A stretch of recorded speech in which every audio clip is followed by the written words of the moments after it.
Cheers, queers! What's on the big gay agenda today, Theora?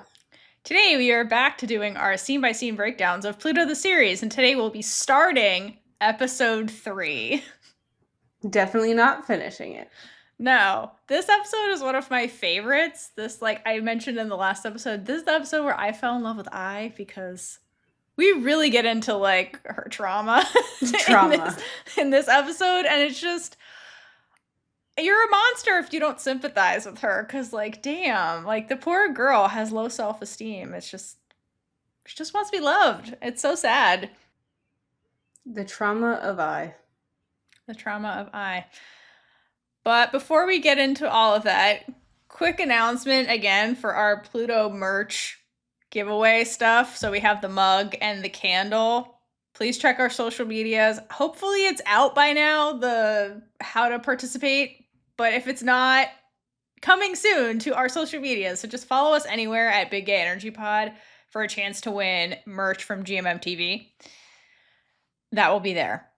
And okay, and so also before we jump into the episode, we have caught up with comments at this stage. So we're going to do our corrections and clownery section for anybody who wrote in saying, hey, here's more info about this. You didn't get this right. Thank you to anybody who participates.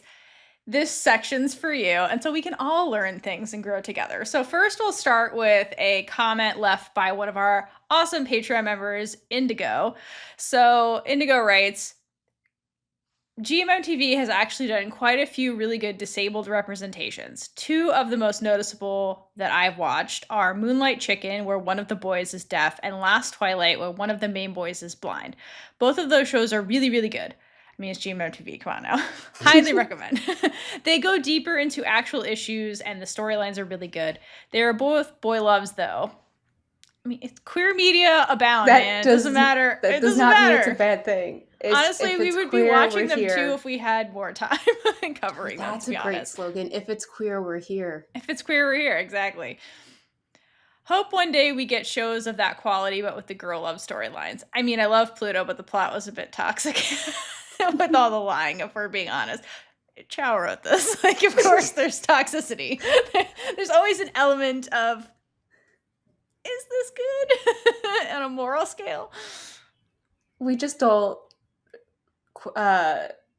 address the morality of things. We're here for the queer shit and the entertainment, and it all works out in the end. That's why we're here.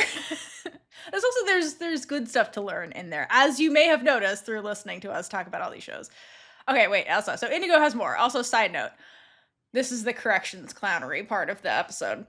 A lot of the times, relatives go to the hospital. Oh, so this comment is about hospitals in Thailand specifically, because we're always like, why are people showing up before like the victim? So okay, so Indigo clarifies. A lot of the times relatives get to the hospital before the ambulance because they live closer to the hospital and the accident happens far away. Another side note, I'm not sure what you meant by Braille being international written language, but people who understand English Braille can't read Thai Braille, and same goes with sign language. So that was a misspoke on my part. I said something along the lines of like Braille's an international language. I meant the like alphabet, air quotes. It's not even an alphabet. It's like, I forget. There's some technical term to it. But whatever the symbols of Braille are used ubiquitously, but it's translated into other languages, like for the Braille user. So that's my bad. But okay, so that helps clarify the ambulance thing. We're always like, why are they showing up to greet them? But like, okay, maybe there's just not as many hospitals because like just I just sorry, my brain's trying to wrap my head around that because like what if they went to a different hospital or like they still have to get a call? I don't know. It's not relevant right now. Let's just continue. But okay, no, that's helpful. It has to do with location. Theora's gonna start selling houses. Sure. Would you like to read our last one? I will. So this one's from YouTube. And this is from, I'm going to take my best guess at it, S. John Max 60112. No, it's 6012. Namtam had a body double, and they shot everything, Snap 25, the company did, twice. One where she's I, and then one where she's Imagine how hard that was for Namtam in episode 11. FYI, Tai has no gender pronouns, so I guess that's why May was genderless when she was first mentioned by which is a good point. I love that though, because then it adds to the suspense of like, like, yeah, because I was like, what kind of fucking name is May for a man? But also, that doesn't answer why Jan didn't tell her. Yeah, that's still on Jan. But if there were gender pronouns, still would have been so mysterious like that. And just taken I did not lie. But I appreciate the clarification on the fact that Namtam had a body double when she was acting. So, like, not only does Namtam have to shoot everything twice, like, the body double also has to, like, be Like, when Namtam is being I, the body double is whoever she's acting against. And then, like, if it's I and in a scene, then the body double also has to know how to play So, I would just like some stuff about the body double who also has to know I and roles to, like, do these things. So that's good to know. So this was a Tatiana Maslany situation where she had an acting double and they did everything together and they shot it twice. And then in the final product, you only see, when Orphan Black, it's Tatiana, but here you just see Namtam. But there was another person who had to know it all too and act with her. I assume there was a body double at some point because the hugging is really hard if you're trying to do it with the tennis ball. Yes, but that could be anybody that just fits. You just see hair. It's usually like a close-up, like very close-up. But I mean, like when they're acting in scenes together. So there's some scenes like where it's I and acting in the same scene. Like, was there another person a consistent person that was acting with her was my question. Would love to talk to the body double though. Right, because that person had to know I's role and role to like do the scenes. And they just get erased in post, which really sucks. Yeah, no, that's really why I want to know. You deserve all the recognition for doing all that work. Yeah, literally the same amount of work. All right, so thank you for those corrections. Please keep sending them in, and we will keep giving you shout outs in our episodes. So thank you for that. And with that, with our clownery corrected, let's move on to the episode. So episode 3 starts with a flashback of teenage I writing at her desk. And basically, she found this ad from a publication company that's looking to pay writers for novel submissions or stories. Didn't really specify, but like calling all writers will pay you for your stories, essentially, is what it is. And I look super determined and excited about this. And what I noticed and what's sad is that this is like one of the few flashbacks where looks happy. Like usually her flashbacks are like sad, but this one gets sad, but like she genuinely looks happy in this moment. Like she's at her desk about to like write a story and it's really cute. And she does start writing it. And of course, the first thing she writes, her story is titled The Accidental Twins. So she's like, whatever the story is, the first thing that comes to mind, she's like basing it off of her own life, which like, that's the root of all inspiration, right? But it's her and So I think that's really interesting that that's kind of what she's writing about. And the first line that she writes is, here's something funny. I was born with 2 bodies. And I found that line really interesting because if this is like some kind of self-reflection on I's part about her life that she's creatively writing about, then it would indicate that I sees as a part of herself, like not just a sibling. She's like, she's my other half, which like speaks to like the deep connection that I feel she has with I'm not a twin, so I can't speak on like twin relationships, but that's what I'm gathering from like subconsciously when she's writing this story. Which is interesting because at this point when they're teenagers, I and aren't 100 like on the same page anymore. The rift already happened, but she still sees as her other half. So I thought that was interesting based on where they are right now in their relationship. Yeah, I read it as she views her and as the same person, like as an indicator of her being codependent on because she can't really see where she ends and begins, especially right now pretending to be and she just thinks of them as one entity. And this is something that happens with people in general, with twins, that I've heard. I'm not a twin either, that parents treat twins as the same person and don't give them let them be unique people. But I think here it's I not valuing herself as an individual and putting on a pedestal. So like she's always there to lift up. So like they're the same person, they have the same goal. If that makes sense. Yeah, I can see that. But at this point, like when she's in this moment writing this story, the May stuff hasn't happened. Like they're teenagers. But I don't know. I think that it basically views, to your point, like views as more than just like a sibling. It's like she's a extension of her. But I think that they're not like identical in personality. They are complementary in certain aspects. Like whereas I's like big sister and to little sister. So it's like they're not on equal footing. But I views her as part of her, which is I think important. Based like and they don't get along right now. We'll see in a second.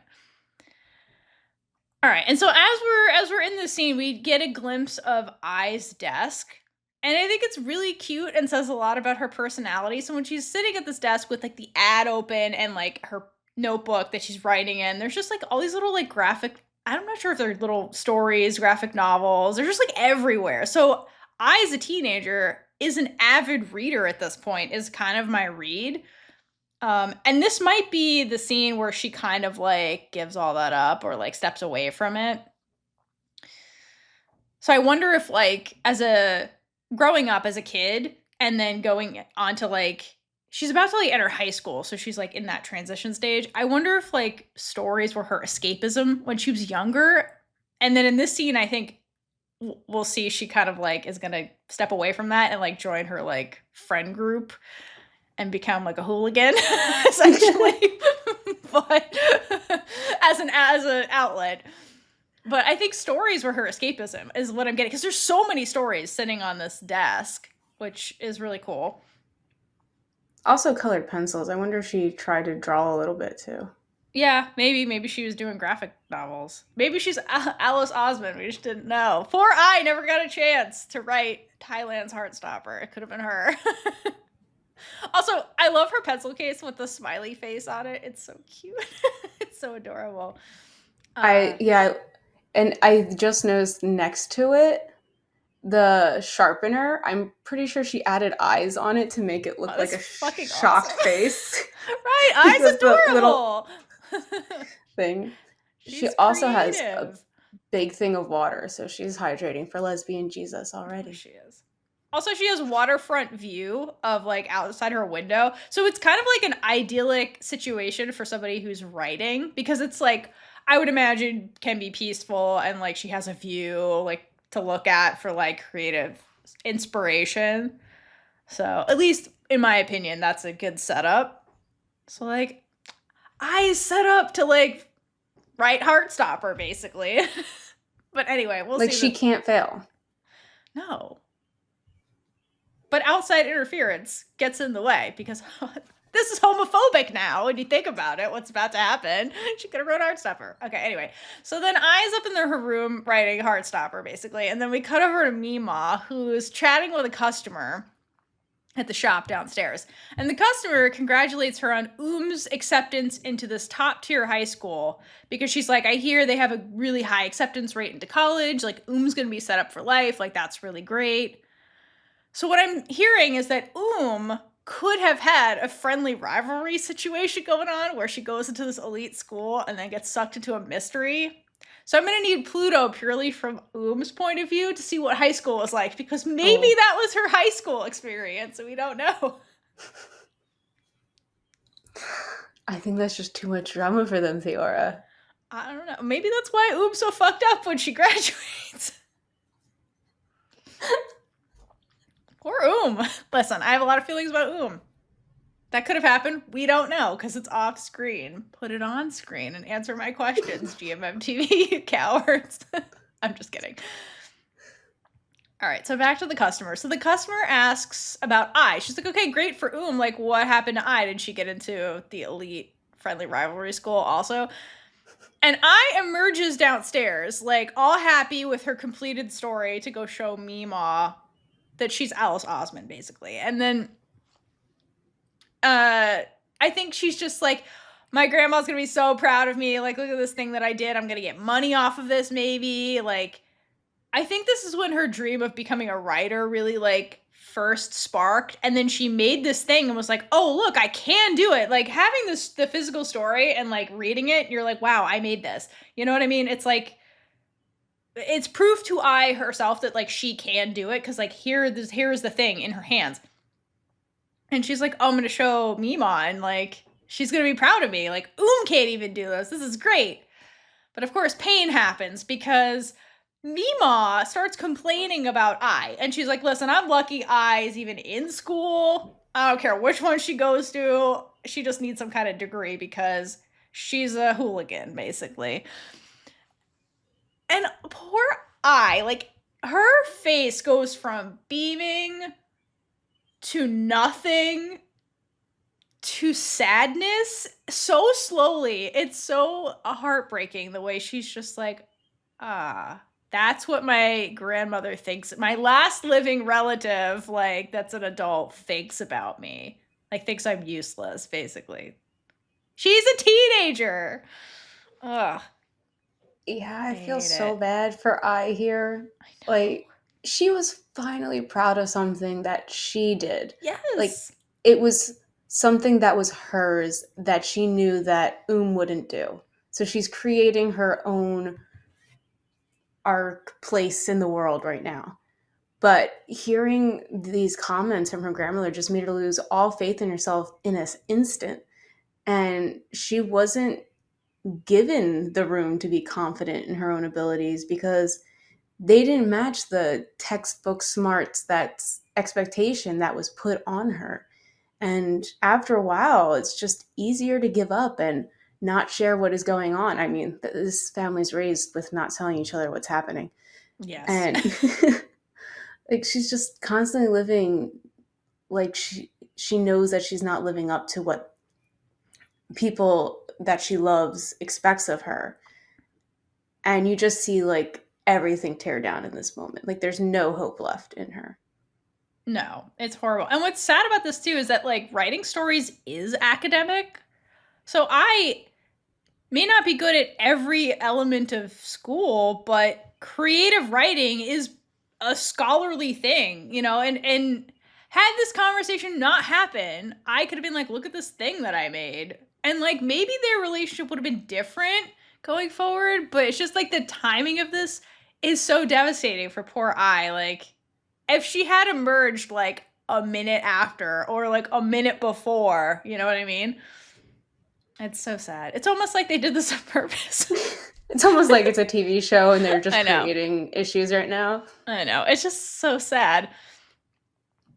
And the fucked up part, too, is that the customer agrees. Like, does this customer even know I that well? And, like poor I, to, like, hear MeeMaw be like, yeah, she's the worst. And then the customer, like, yeah, you know, she's not the smartest, you know, but you can always count on And once again, so going back to I writing the story being like, my sister is a part of me, and then basically everybody else doesn't see it that way. They also see as better than I. Like, right here, they're like, no, you guys are not the same. That's basically what this conversation is reinforcing. It's like, no, is the smart one. I is the dumb troublemaker. And so, like, you just see I's dream shattering, like, on her face, like, as this particular part is being said, where it's like, could do this, but not you, I. You're not smart enough, basically. But shame on that woman for even saying that. Like, seriously. That was so wrong. Again, these are children. And I doubt that she would say that to I's face. Oh, no, definitely not. But, like, to be fair, MeeMaw started it. So then she's just agreeing with MeeMaw, basically. That's fair. But I mean, fucked. Like... Oh, MeeMaw. Like, because it's like... Why are there so many adults talking trash about these children? That is my question. Yeah, like, it happened? Yeah, why? These poor children. Why does it keep happening? The trauma just keeps coming. Yeah. Trump I keeps mean, coming. at least MeeMaw doesn't keep talking about how is better after this. Like, she just says right and like ends the conversation because it could have been worse. But I For mean, sure, for sure. we could have also not been here, MeeMaw, and you could have been No. like, oh, both my grandkids are great. We may have to work harder sometimes, but I love them both. How about we say that? Or is that not traumatic enough? That's not dramatic enough. And also, like, I think from MeeMaw's point of view, like, yeah, like, this was not great. But also, you brought it up in another episode. She's an elderly woman single parenting, like, teenagers. So I'm sure, and running a business. So I'm sure she's just also exhausted. And when we see her as a kid, kind of was a handful. Like, she's really energetic and independent and, like, was running off doing whatever in the neighborhood. And like there's a part of MeeMaw who's like, I don't have to worry about I because she's obviously like self-reliant and she could take care of herself, which is great. But then academically, she's not doing as well as So it's like Oom's gonna succeed in a different way than and she's just like when they're talking about like high school and college prospects, like she's probably frustrated. She's like, I wish I was also in this school, but like for whatever reason. So I wonder if she's just frustrated and venting and talking to a friend because like she's stuck in this house with these two kids. Like there's no adults for her to talk to at home. So like she interacts with customers who I'm sure live in the area and probably know her actually personally and stuff. But like I think she was just venting and didn't think I was gonna overhear this, but The funeral was more fucked up because the kids were right there. Those adults could fucking see them. That was worse than this. They didn't know I was gonna wander down the stairs. But it was unfortunate. Okay, so with her dream shattered, I goes to the back of the house grabs some oil in a can and goes sits in the alley and burns her story, which is just really sad. Like she could have at least kept it. But okay, I think there's symbolism going on here because fire in literature and in media can symbolize many, many things. And Pluto uses it primarily for destruction and transformation. Kind of like the phoenix rises from the ashes. It's like a transformative thing, but also a destructive force. And this is not the only scene of I burning books, which in this day and age, burning books is not cool. They shouldn't be doing. That's not good. No, not good. Not burning literature. You can shred it, but we gotta burn it because symbolism. Okay, so why are we doing this? So I think the purpose in the show is to depict Ai's transformation and growth from this scene. So in this scene, by her burning the story that she was pouring her heart and soul into, was really excited, was hopeful that her family was finally going to be proud of her. It's the destruction of her dream by her burning this on her quest to better her life. Because remember, she wasn't just doing this for fun. She was doing this because she was like, oh, I can get paid for this, like a job. Like that could have been her career path right then and there. And I think that was the spark of her being like, I could be an author. And so her family is like, I could never be successful at anything academic. Why even bother? So she's like, I might as well just end this now. So this is her ending the dream. And so she goes from like being a dreamer and like positive to being this more practical, cynical person. And afterwards, she kind of like doubles down on quote, like the lousy life where she's getting by day to day versus like dreaming for a better future, right? So I think that's the symbolism of the fire burning the book, burning the story. It's the destruction of the dream and transforming down this path of I'm just going to live day to day with my street biking, which she gets into in a minute. And to go back to the story, I think if I truly believes that is her other half, then I imagine that she believes that is the other half of her with the capability to succeed and achieve her dreams. Whereas I is like, why even bother having dreams? Nobody believes in me. Why believe in myself? Everybody else seems to think is capable of anything she puts her mind to. So if she's my other half and she has all of those qualities, I think I just feels defeated. She's like, why even bother? I might as well just smoke in this alleyway. She's like, I might as well become a vagrant, like right then and there. She's like, I should take up smoking. Like, let's just lean into this hardcore, you know? It's like she gave up. She's like, has the good qualities. I have all the shitty ones. I might as well embrace that. That's basically the scene. Like, she's just transforming into Dark Eye, you know? Dark Eye. Right. She's always wearing dark clothes.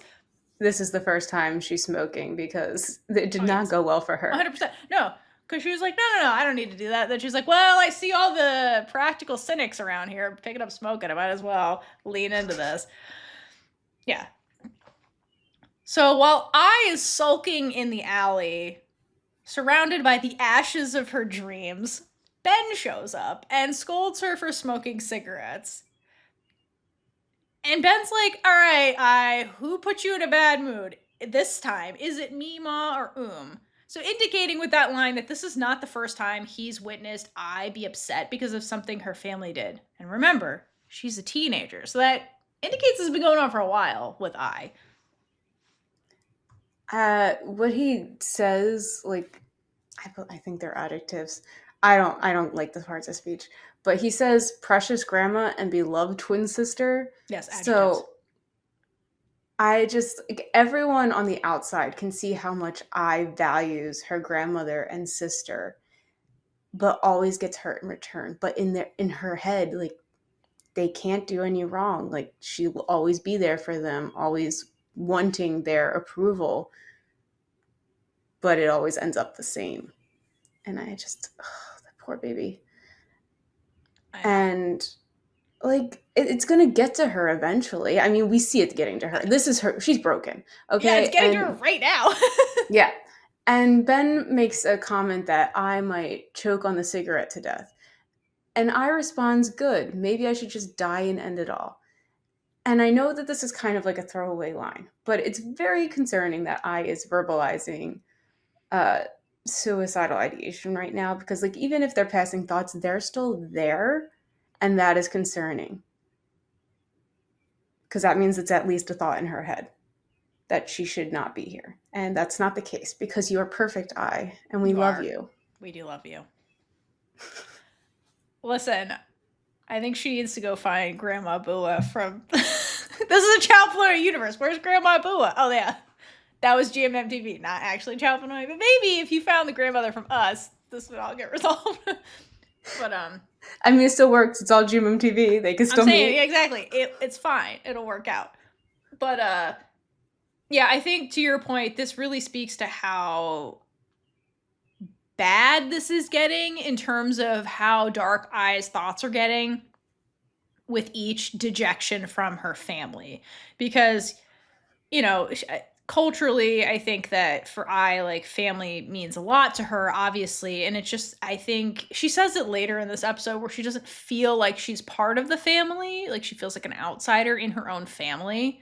And so she's, like, constantly just trying to fit in with her own family and be loved by them. And it's just, she's denied constantly that love and acceptance that she's looking for. Even when she tries to be like, let me do something academic like would do to get my grandmother's approval. And grandmother's like, I can't even, like, do 2 + 2. Like, get out of here. Like she has no faith. It's almost like she has no faith in I. So I was like, why even believe in myself? Like, she's never going to believe in me. I think she's at that level where she's like, no matter what I do, it's just not working.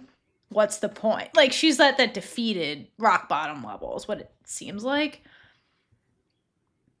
Which is not a great place to be.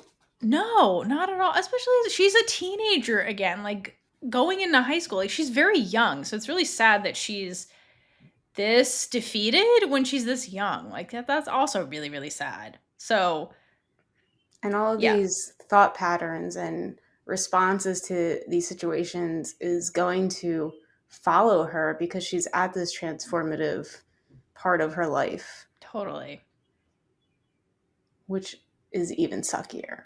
It's like sucky to go through it later in life, but also when you're younger, learning all this stuff and having it ingrained in you, it's a lot harder to unlearn.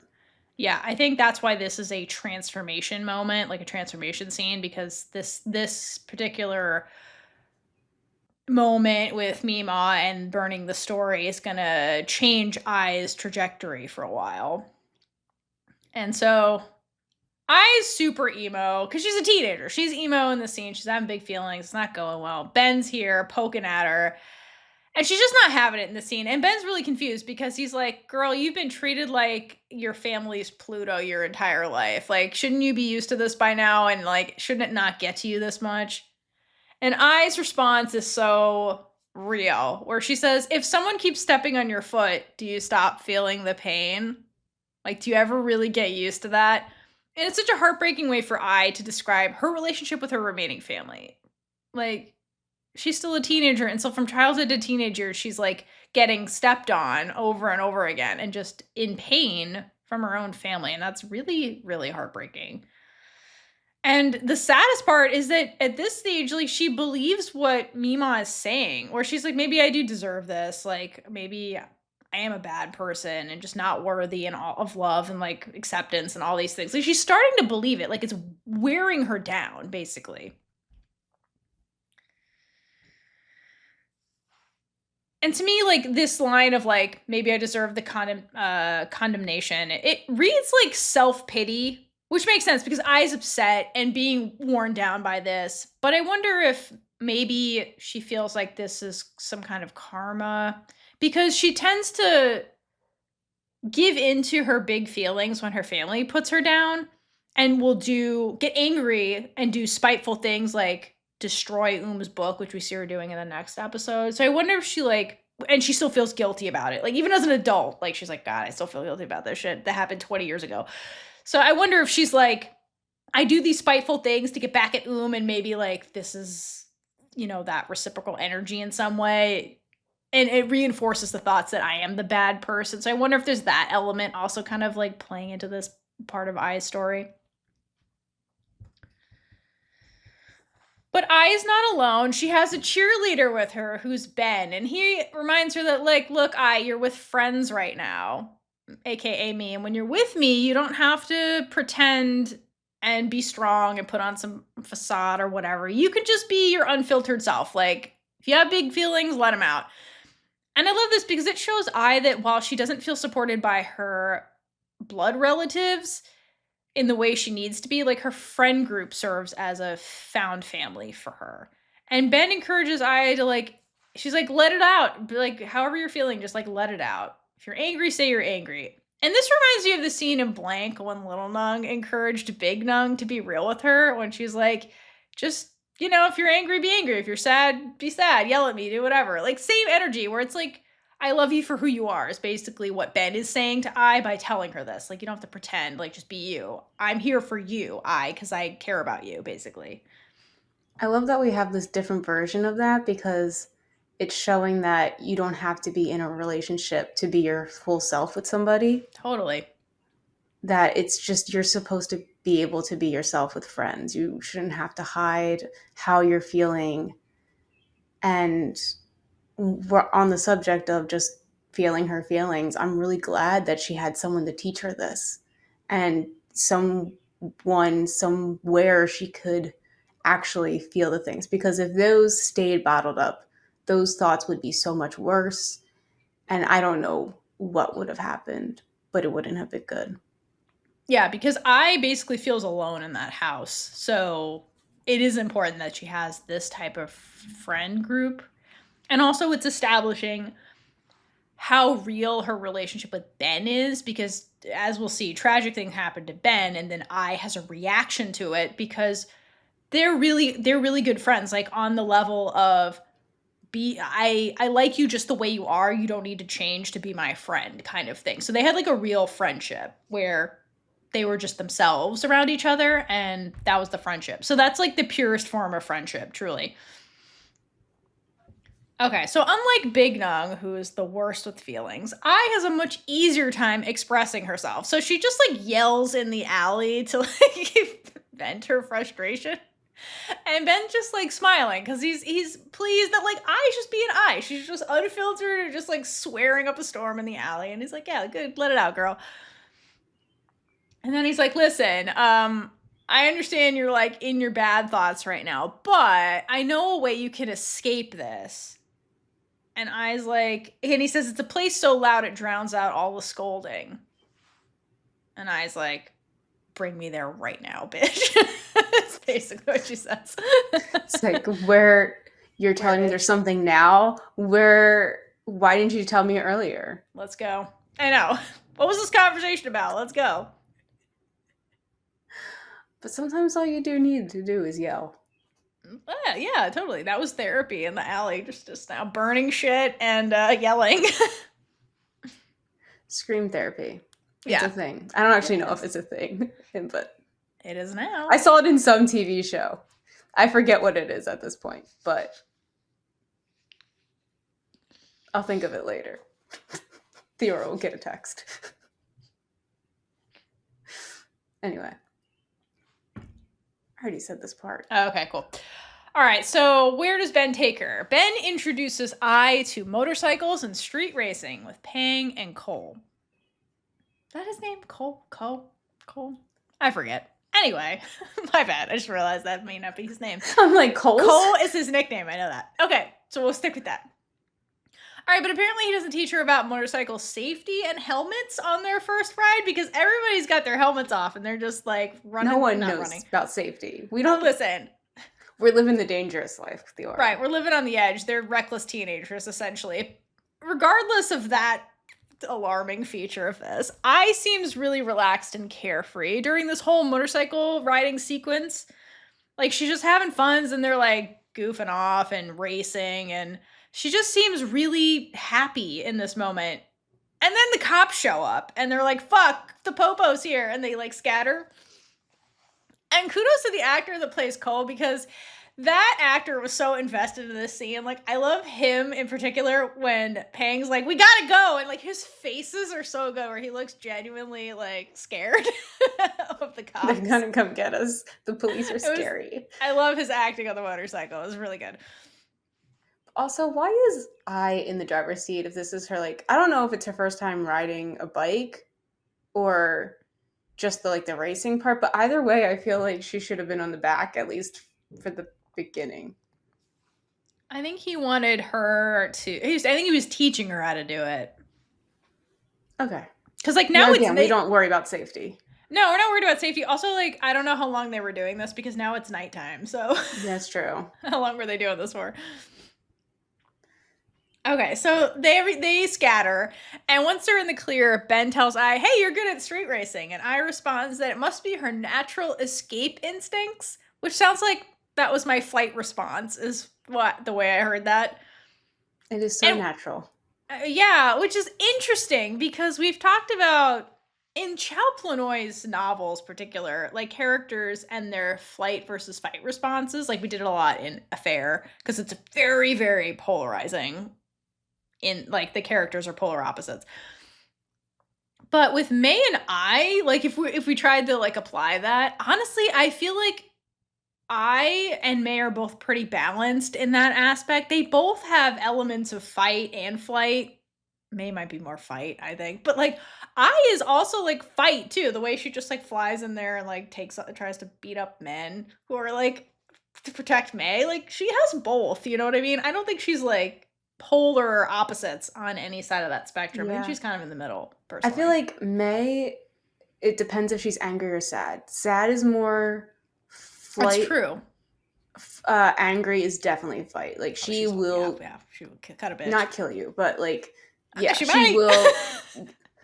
I mean, she will use the law to take you down. Full list.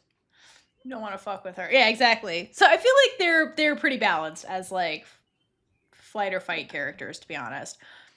I think I is like more, you can't predict, unpredictable with her response to it. Depending. Yeah, I think that's fair. That's what I mean. I think they're balanced, like because you don't know what they're gonna do. Versus like some people are more consistent about always running away or always like being on the offensive. Affair. I like Affair. Okay, something else I want to note about the scene is that the street racing that they were doing is illegal, hence the cops. So in order for them to participate in this, the friends all have to break the rules and like flee from the law, basically. So to me, I think this kind of parallels the May situation that I finds herself in later, where I is fake dating May, and May thinks she's her sister, allegedly, which is not right. So like it's like breaking rules, right? Which is like unlawful if you want to like compare it to street racing, which is illegal. So the only way that I can keep doing the thing that's illegal is to keep breaking rules and then run away from the truth, which keeps the lie going. So like street racing is kind of like the May situationship. Like it's bad. I knows it's bad, but she keeps doing it and breaking rules to keep doing it, right?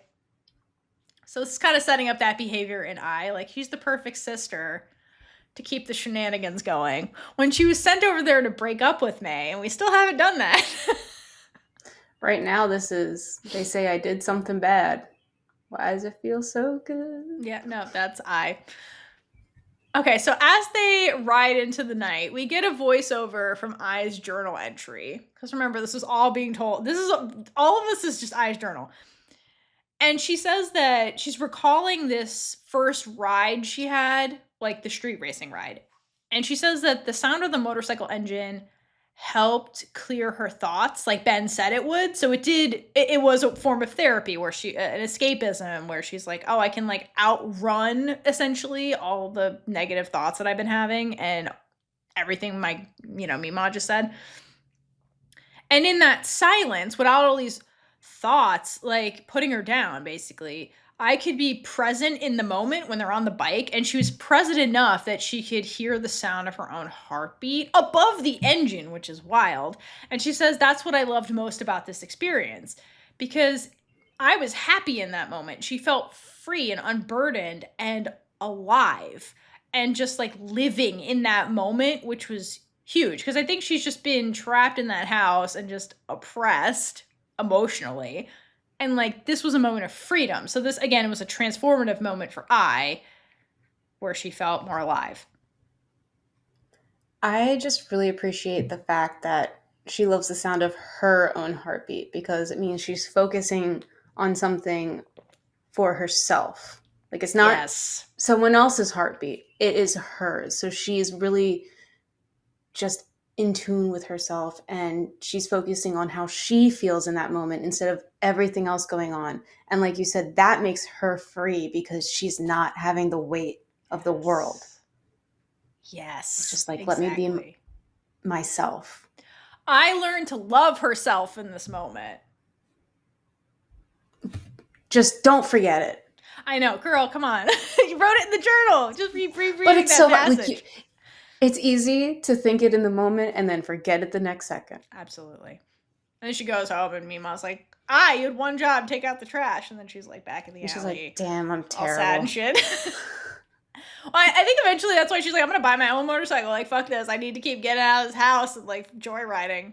That's fair. I mean, that's really what the external forces do, because you can make yourself feel better, do these things to escape, but then there's still that outside pressures that get to you and still bring you down. And this is why therapy is a constant thing, because life throws some shit at you.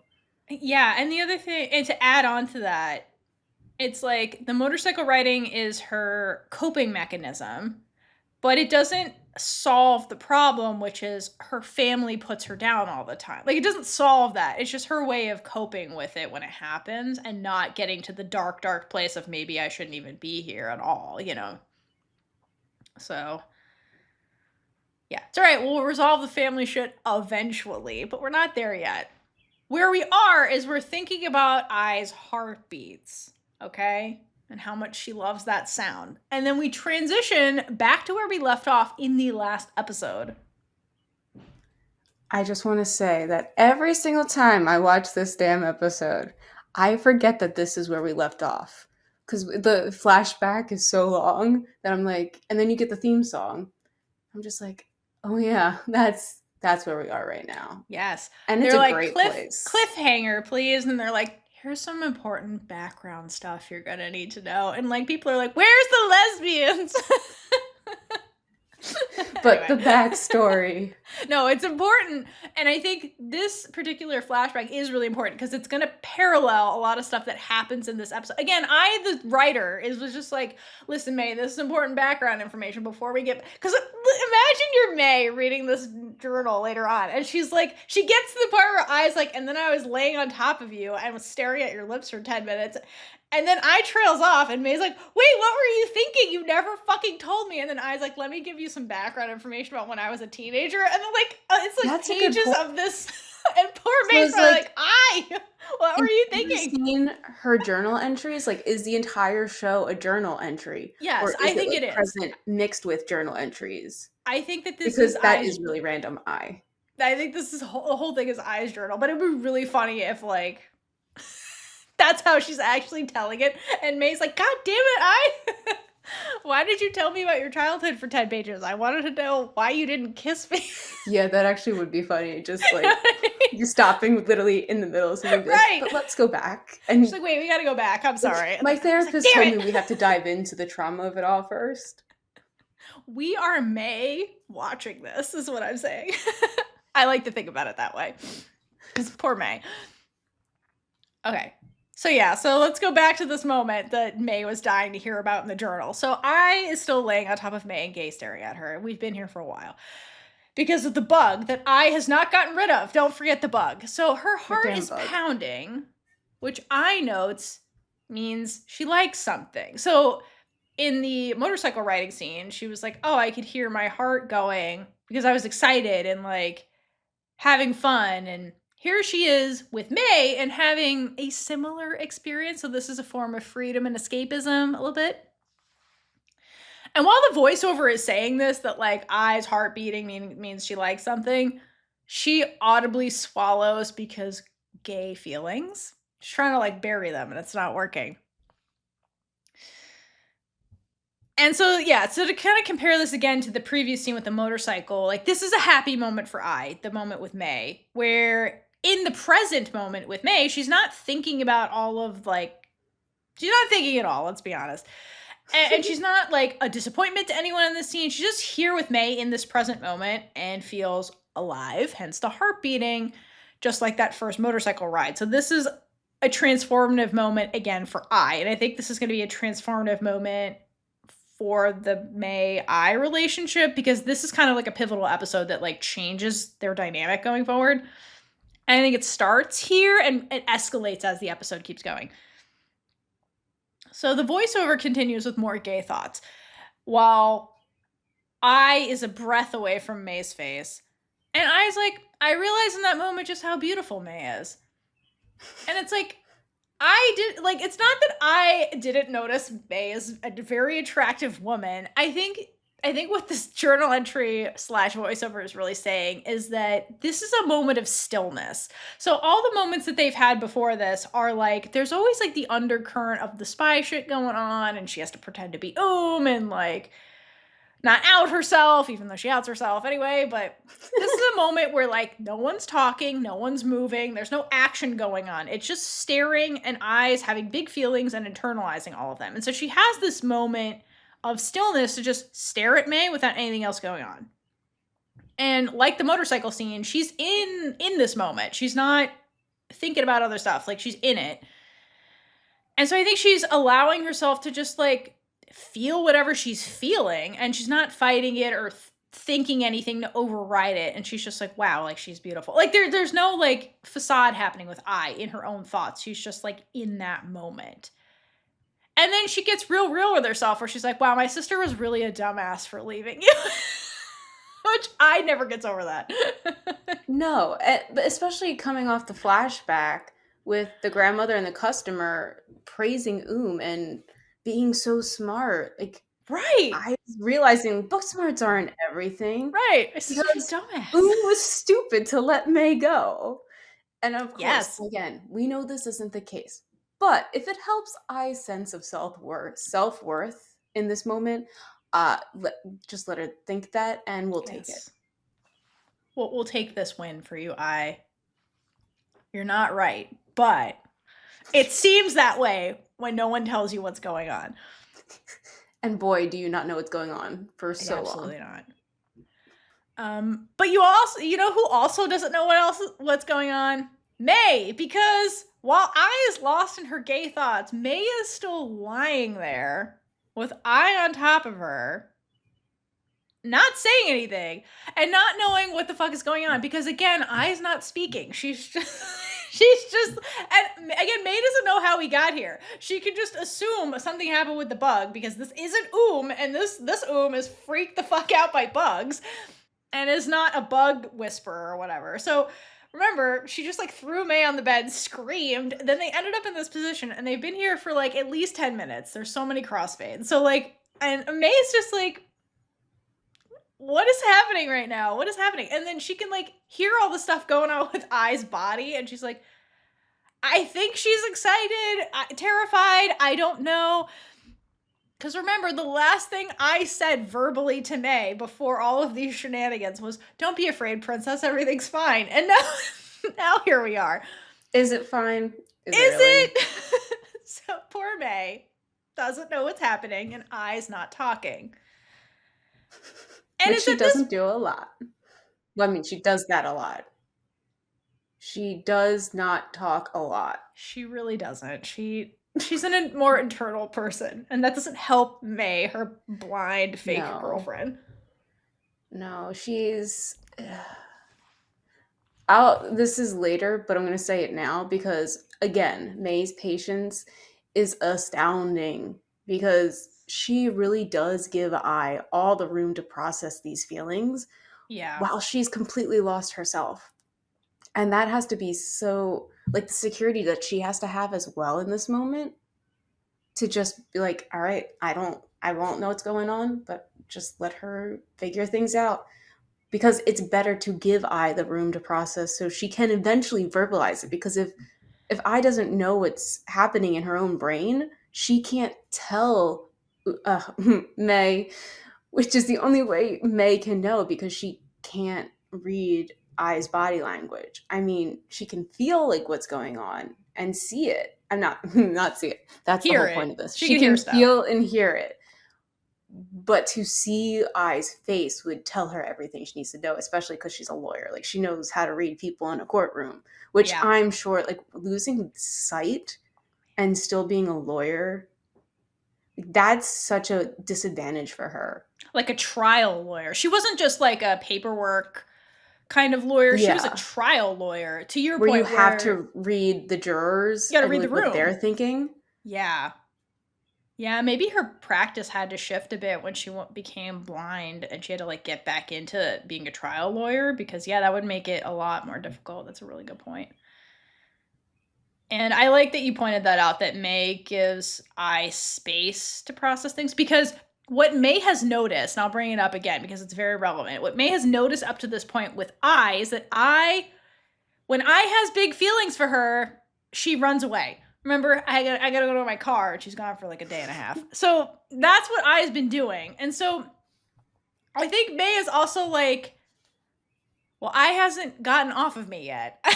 Like, don't move, May. Like, don't scare her. She's always afraid of spooking I, because she's like, I feel like I's having the feelings. I can't push her because she'll run away, right? So she's like, I gotta let I make the move. And that must take a ton of patience because May has been waiting for years to be in this situation. And then to have your crush be a kind of a dumbass about it and you're blind, like, must be so frustrating. And just May takes it with grace and just does such a good job. Like, damn. But also at this point, I told her that the bug is gone. Okay. Oh, yeah. She sure has. They don't kill the bug. Like, so, like, they put it outside. I did not leave to go put the bug outside. No. So, May is smart. May knows that I never left. I is now on top of her, and they're doing nothing. The bug is very much... So, it has to be somewhere. I don't know if May thinks about that or not, but she's definitely distracted by the prettiness that's... Well, she can't see it, but she can feel it. Yeah, they're both distracted by each other. And at this point, I think the bug realizes that it has the upper hand in the situation. So the sentient insect that is totally still in this room decides to make its move.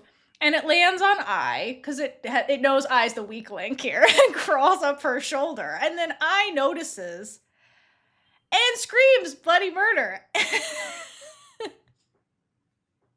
I feel like the bug was invested in this gayness and was like, oh my god, this bitch needs to do something. So it was like, let me throw some fire on it. Oh, yeah. But like, what did I expect when she didn't find the bug in the first place? Because it's not like the bug went anywhere. Because like it would still be in the house. It's not like there's a window open. Like the bug has to be somewhere. The bug is in this room because they closed the door. It's in the room with them. It has nowhere to go. Like, I would not be comfortable. I would be like, no. There has been times where I lost a bug and I'm like, I just have to let it go. But I'm just like, oh, I don't like this. Like, right. I would think I would be more freaked out to be in the room with the bug that you can't see anymore. Yeah, like you have no idea where it is. That is terrifying. Well, because she was trying to be cool for May, where she's like, don't worry, May. Everything's fine, princess. Everything's great. Anyway, don't worry, we keep going with that. That doesn't end in the scene. So May, who's been left unread this entire scene, startles and shoots straight up because I's screaming and headbutts I because she doesn't know where she is exactly. And she tries to get up and they headbutt each other. And with its mission completed, the bug yeets off of I into the shadows, but is still in the room, okay? It didn't go far. It just was like, my job is done, and it, like, leaps away. Okay, so then May headbutts I so forcefully that I, like, falls off the bed and, like, shoots across the room and is, like, on the floor clutching her concussion. And May makes the correct assumption that I is screaming about the bug and yells, catch it, like it must be the bug, because you're obviously afraid of this fucking thing. But I is like cradling her noggin. It's just like, oh my god, May, it's gone. I'm the one you're trying to exterminate, not the bug, like a giant baby. And I love, as she's saying the bug is gone, the camera pans to the door where the bug is sitting on the door frame, like just chilling. So like, just because it leapt off of you doesn't mean it's gone. Like, what is She's not think, okay. She's not okay. I realizes what the term gone means. No! Because your parents are gone. The bug is not. That's okay. So dark. You're not wrong. Sorry, that's so dark. I'm like, I figured her of all people would know the term gone. Okay? But sorry, that was dark. But like, I want to know where this bug eventually ends up because it's still in the house. And I'm just like, is it still chilling somewhere, just enjoying the scented candles? Like, it's a pretty great place here. I'm just going to chill out in the corner. I mean, it's a pretty great place. I think the bug ships them and it's like, for fuck's sake, can you guys just get together? And it's like, so it's always there, you know, and it's like watching, like. It's this house's version of lesbian ghosts. It's a lesbian bug. It's a bug, yeah, exactly. So the Bua Palace is haunted by the ghosts of the Loyal Pin, basically, and then this house is haunted by actual sentient bugs. Is it a cockroach, or do we know, or is it just, do we just say bug? It looks like a cockroach to me, or like palmetto bug or something. But they say cockroach. I know we've talked about this before. The fact that May still screams I don't know how you keep your cover like that. Especially she's so now, committed. Like, she's so do you committed. believe this is Like, she doesn't. But the fact that it just comes out so easy. The fact that May it astounds me, and it is incredible that even when May is afraid, she doesn't slip up. You know? Or is this from I's point of view, and I is just not noticing that she's saying I? Was May saying I, actually, but I didn't clock it because she's so freaked out by the bug? We need That's the point of true. view from the That's true. third party. Just the overview. That'd be so funny if May's reading this journal. She's like, I called you I at least 5 times. I don't, you obviously, it was lost on you. Yes, I want the point of view where May does mess up and like I just Doesn't is so get- oblivious because she is oblivious. She's clueless. But yeah. there had to have been times where something happened. But again, yeah, you again thinking I this agree. is from I's point of view, so it could be that It could be. we just think she's perfect because that's I did not see it. I did not see any of that. That And would doesn't be so seem funny. She messed up either, so like everything she's writing makes sense in her head because she didn't know that she messed up.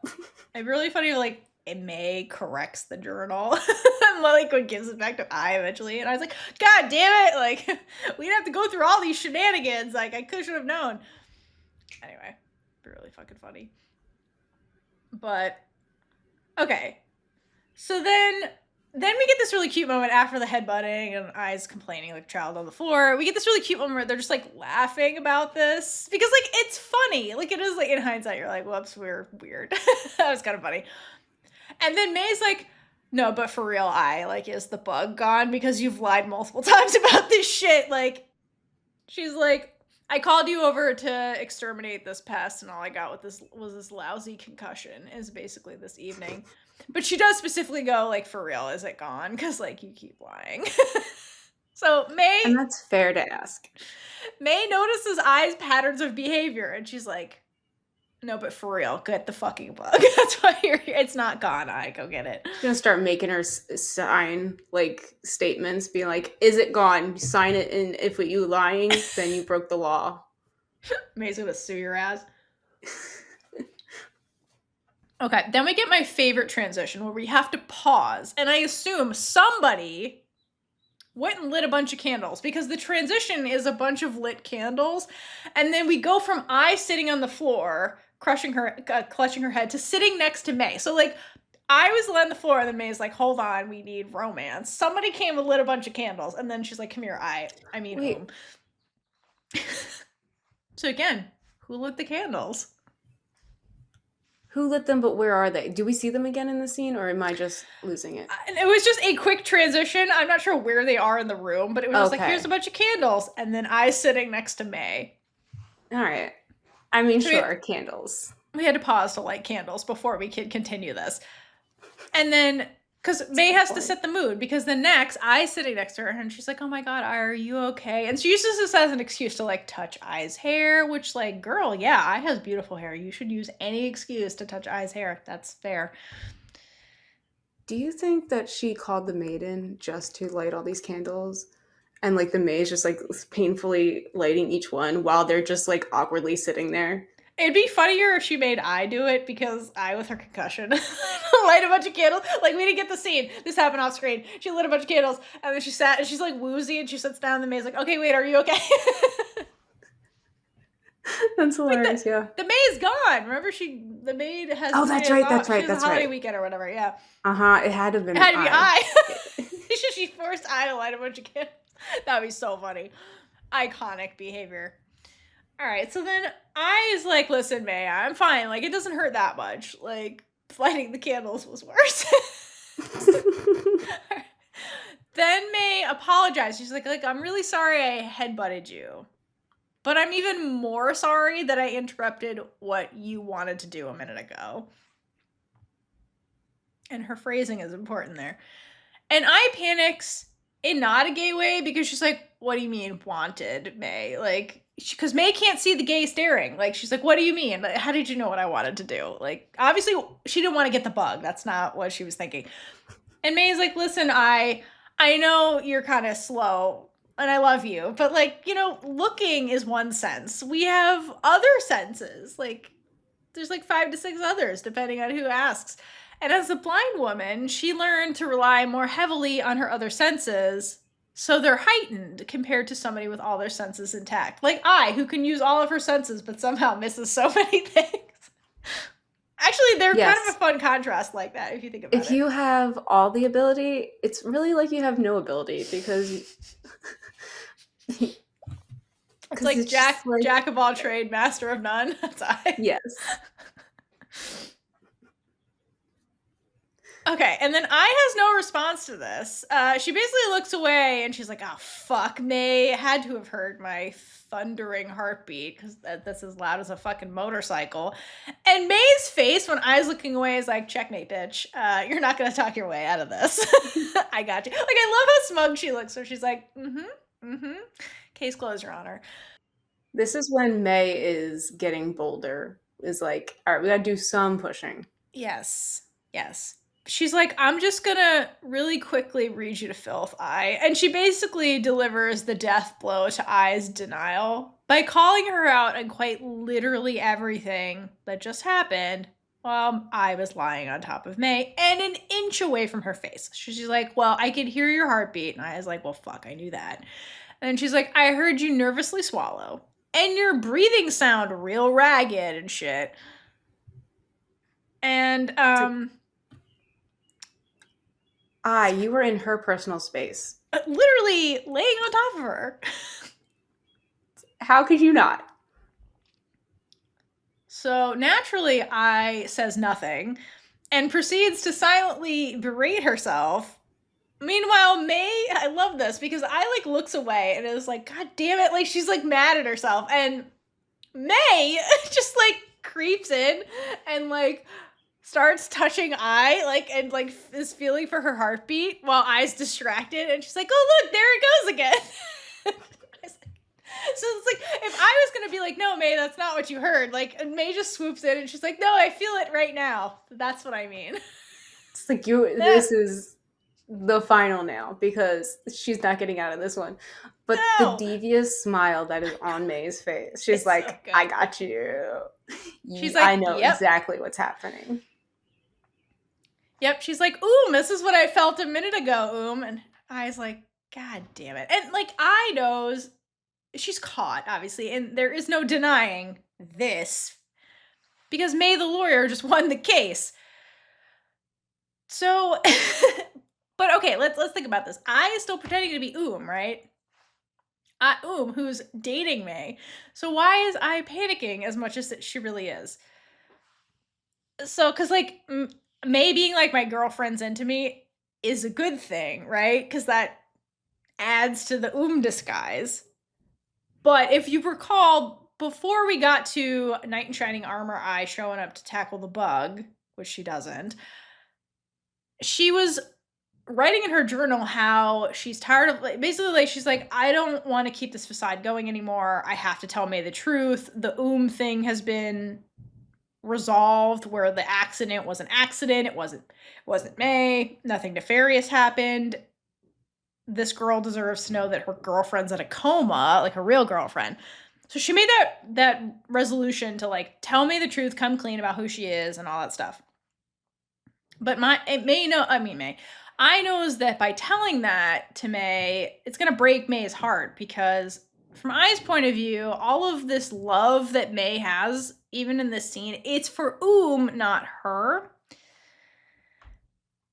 But what's making this, when the truth is going to come out one way or another, and May is going to find out that she's not she is Oom's twin sister. So the shitty part is now May knows that this person she's with right now is very attracted to her. So when I eventually is like, I'm not May's going to know that I has actual feelings for her that she cannot deny. And then what? Like, this just got 10 times messier because May figured out that I is having all the physical signs of being attracted to her. So, like, it's a good thing that May knows who this is and is in love with this one because, that's what I mean. What would the show be like? Right. I feel like some show is going to do this exact same storyline, but have it actually be where the other person doesn't know. Oh, I feel like that's definitely played out. Messy. But yeah, I's fear is legitimate to being like, fuck, this is going to be worse. Because May's going to be like, well, why is your heart beating and stuff? And but I mean, would it be bad? Because remember, was trying to break up with May. So you're forgetting that part. You're forgetting that part. You keep forgetting that. Right. She let her go again. And you think about that. You're like, you let her go. Mm-hmm. So all you have to do is tell this pretty lady that you are not your sister and that you like her and you have the same face. So Yeah, you already know May's attracted to the way you look. I mean, we're almost halfway there. She's got to be into your personality. Oh, look at you. If you were a police officer, you would be named Officer Hottie also. Yes. Yes. Actually, she would just be Officer. And for the people listening, I just opened my mouth and I think you heard a little bit like ha, but like you just can't get it out. Off. No thoughts, just gay. All right. So while I is like kind of panicking, May is on the other side of the spectrum. She's like, my birthday came early because think about it. Again, she's been waiting years for I to show up again in her life. But due to karma, she was reunited with I when she's blind and can't know for certain how I feels about her. So thanks to this wayward insect that ships them, she now has tangible proof that I's body responds to her in a way that indicates attraction. So May is like, finally, I can have I in all the ways that I want. So that makes her bolder because she's like, I's into me. Yes, I's into me. So she makes her move and she's like, now that the bug's gone, your words, not mine, I, you can do whatever you want. Like, she's like, give into your feelings, I just do what comes natural. And I is frozen in this scene where she's like kind of clutching her heart also. And if you listen, her breathing gets way more labored than it was a minute ago when she was like laying on top of me. Because I think her thoughts go to gay places right now. And she's battling what she wants to do, which is gay stuff, with that resolution she made to walk away from this and sacrifice herself, right? Give up what she obviously wants, tell the truth. And she has to accept that May's not in love with her, she's in love with But it really is impossible for I to deny how she really feels about May. Okay, especially when the woman she's into is sitting there feeling her heart race and saying what she wants to hear, which is do whatever you want with me, I. And she's having all these big feelings. And like, kudos to Namtam because you can really see the war waging on I's face. That she's like, battling to like do what she wants versus like do what's right or whatever. And it's getting harder and harder, like, because she's having big feelings right now. I mean, we talk about it all the time, but you can really see all of her thoughts on her face. Mm-hmm. And it's amazing. But I love seeing her little freak out. Like, God damn it. That was so funny. Like, that was hilarious. She nails it. I know. She's such a good actor. I just love it so much. And I feel like once May can see, she probably enjoys that as well. I think I becomes 1,000 times more endearing when she can see all the weird things that she does when she's being quiet. Honestly. Yeah. Because it's so much of the time. It's so much. Yeah, exactly. She's like, oh, that's what you've been doing. It's adorable. Yeah. I hope May is just even more infatuated. Okay, so like to basically confirm everything I just said about the war raging between I right now, we basically get a confirmation of that because we get a flashback to earlier in the evening when after I got the phone call from May and she was like darting out of her room in her pajamas with her motorcycle helmet to like get over there. And as she was doing that, Pang showed up. Completely unannounced to apologize for almost killing May, or like, remember this is all one day. Like she's like, I'm sorry I almost killed May earlier in the day. And I was like, yeah, whatever, Ping, it's all good. She's alive. Get the fuck out of my way. May is waiting for me. I have to save her from unnamed danger. And Ping puts her arm out to stop I, who's like trying to get out of the room. She's probably like, not this again. Yeah, because it's nighttime. I is in her pajamas, trying to run out of here to go see May, okay? And Pang's been in relationships before, and she's like, Is this a booty call? Like, what is this? So Pang tries to reason with, she doesn't know about the cockroach. So she's trying to reason with I, and she's like, remember who you are, I. Like, you're I, not You are not the one May is waiting for. And she's like, the longer you keep lying to her, like, the harder this is going to be for May. She's like, May is the one who's really going to get hurt by this. I's also going to get hurt, but I will get hurt the most, honestly, by all of this.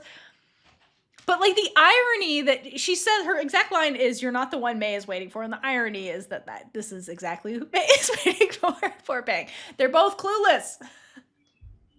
And the whole time that Pang's reminding I of this, I is not making eye contact with her at all. No. Like, looking anywhere else. Because she doesn't want to face this fact. Like, she does keep reminding herself of it, but it doesn't mean that she wants to accept it. She can't look it straight in the face yet and confront it. And she can't do that until she tells May. Exactly. And you can see how, yes, there's the denial aspect. That is absolutely true. That's a good catch.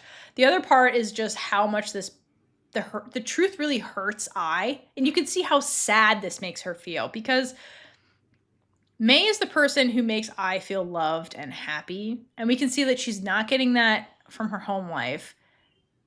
And it's really sad that, if you think about it, that she has all these memories at this stage with May where she's happy and feels cared for and loved. And it's really sad that I has to reframe these experiences with May as nothing more than a fantasy, because she's like, she thinks I'm it's not me. I'm the substitute.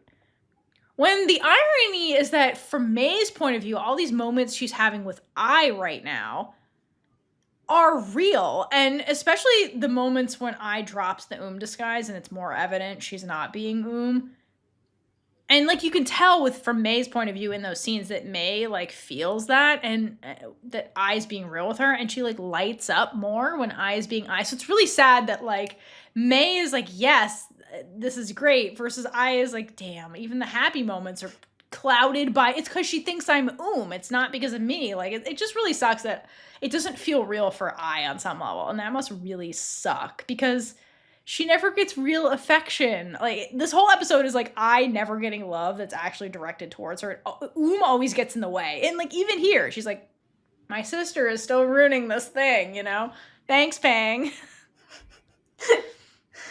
Oh, gosh, Pang. I know you mean well. I know you have feelings in the way, too. Also that. But the way we're handling shit is just, we need to do this a little better, but... I mean, from Pang's perspective, she's not wrong. She's like, I'm worried you're going to get hurt. She's worried about I getting hurt, which I is going to get hurt. Yes. There's no situation where, especially if this was face value, that not everyone would get hurt. Absolutely, yeah. It's GMMTV. People are going down, you know? That's their specialty. Maybe literally. Oh, wait, literally too? But then literally, in multiple ways, they are going down. No one's safe. So Pang ends this with, the one who's going to be hurt the most by all of this is May. And I think this line gets to I the most, because obviously I cares about May and doesn't want to hurt her. I think that's the other reason why she keeps hesitating, is because, yes, selfishly, she doesn't want to give up this person that makes her happy, but also she's like, May is happy and I don't want to make her sad, because she cares about her. So I think this line really does get to I, and I admit really quickly, as we transition back to the present moment, that she doesn't want to lie to May anymore. I think that the lying is really getting to her, because it reframes all these interactions as like, I'm just stand-in, but also I think she feels guilty, you know? Yeah, I mean, how could you not? You're literally lying to someone that you're falling for. Quite literally. Yeah, literally. So when we cut back to the present, I snaps out of this memory with Pang and tells May, I have something to tell you. Because I think she's like, this is heading into sexy time territory, and, like, we got to be real about who we are and shit. She's like, I need to talk to you and tell you something. And May's like, great, me too. I was looking at May's face here, and it looks like she has a nervous smile. Because I'll bet she doesn't know what I's going to say. I is very much a wild card. You never know what's going to come out of her mouth, It's what so she's true. going to do, what she's not going to say, what Which she's is a lot. doing when she's not saying things. Because it could be what she wants to hear, and I's going to say that she really likes her, and oh, you make my heart beat faster, whatever, gay stuff. Or I is going to come clean about pretending to be or, it could be anything. But whatever it is, May doesn't want to lose the momentum that she just built. Because, like, this was her pushing I into, like, come on, you know this. Like, I know you know what you're feeling right now. So just lean into it. And even if I were to say, oh, I'm not my twin sister, it would still ruin the moment here where I feel like there's a bit of denial for both of them where they just feel comfortable pretending Yeah. so they can both be happy because they don't have to address this messy situation that they're going to have to at some point for both of them. But if we could just be in this moment, maybe happy gay things could happen. Yeah, I'm with you on that. I think that May is nervous because, and I think the reason she's like, me too, let me talk first. I think the reason she does that is because she's noticed I's pattern of behavior, right? So I think she's worried that I is freaking out because that's I's pattern of behavior, and she's worried I's going to run away. So I think, and to your point, May has made real legitimate progress with I being like, you're into me, you can't deny it now. And what's happening with them is fragile right now. So I think, to your point, May is trying to be like, stay with me, stay in this moment. Let me reassure you, it's fine before, because I think she's like, I's gonna be like, oh, my dog's sick, I gotta go. You know what I mean? I think she's worried she's gonna go to her car and then be gone for a month, She's worried about that.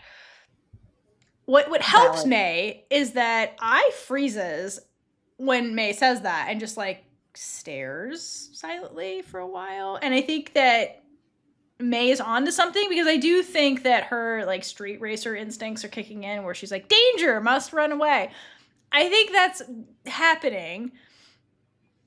But so I think she's like, I should run away from this because this is getting real. But I wonder if there's a part of I that's really hopeful that if she tells May the truth, May might like her back. But I think she's scared of that answer in the way that May is scared of whatever the hell I's about to say. I think they're mutually scared of what the other person's gonna say. But before we start talking, May is like, let me reassure you, everything's fine. So May tries to feel up I a little bit by caressing her thigh northward. But I is like, no, we're not doing that. Let's shut that down. And then May's like, all right, fine, I'll hold your hand, I guess. And I guess I'll just talk to you. So she's like, okay, sexy times doesn't work. Let me reassure you with words. She's pulling out all the cards here. And the sad part is like, if May would have let I speak her truth, we could have had the happy ending much earlier. You know what I mean? It's so ironic. But this is a Thai girl love, and we must have drama scenes, Caitlin. You know that. That also, we don't really know what would have happened.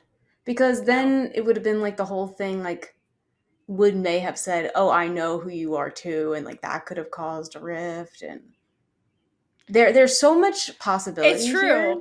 It's true. With May being blind, I think it's true. Like, what would May's tactic have been? Because part of the problem is she can't see all of I's behavior. But she knows she's making progress. I mean, she's over here trying to make sex moves. So, like, who knows what... In this mindset with May, like, who knows what she would have done? I think she would have been super aggressive about this. But anyway, so what does May say? So May's truth is that she's glad... She says, I'm glad you came back to me. I'm happier when I have you. I want you to stay for a long time.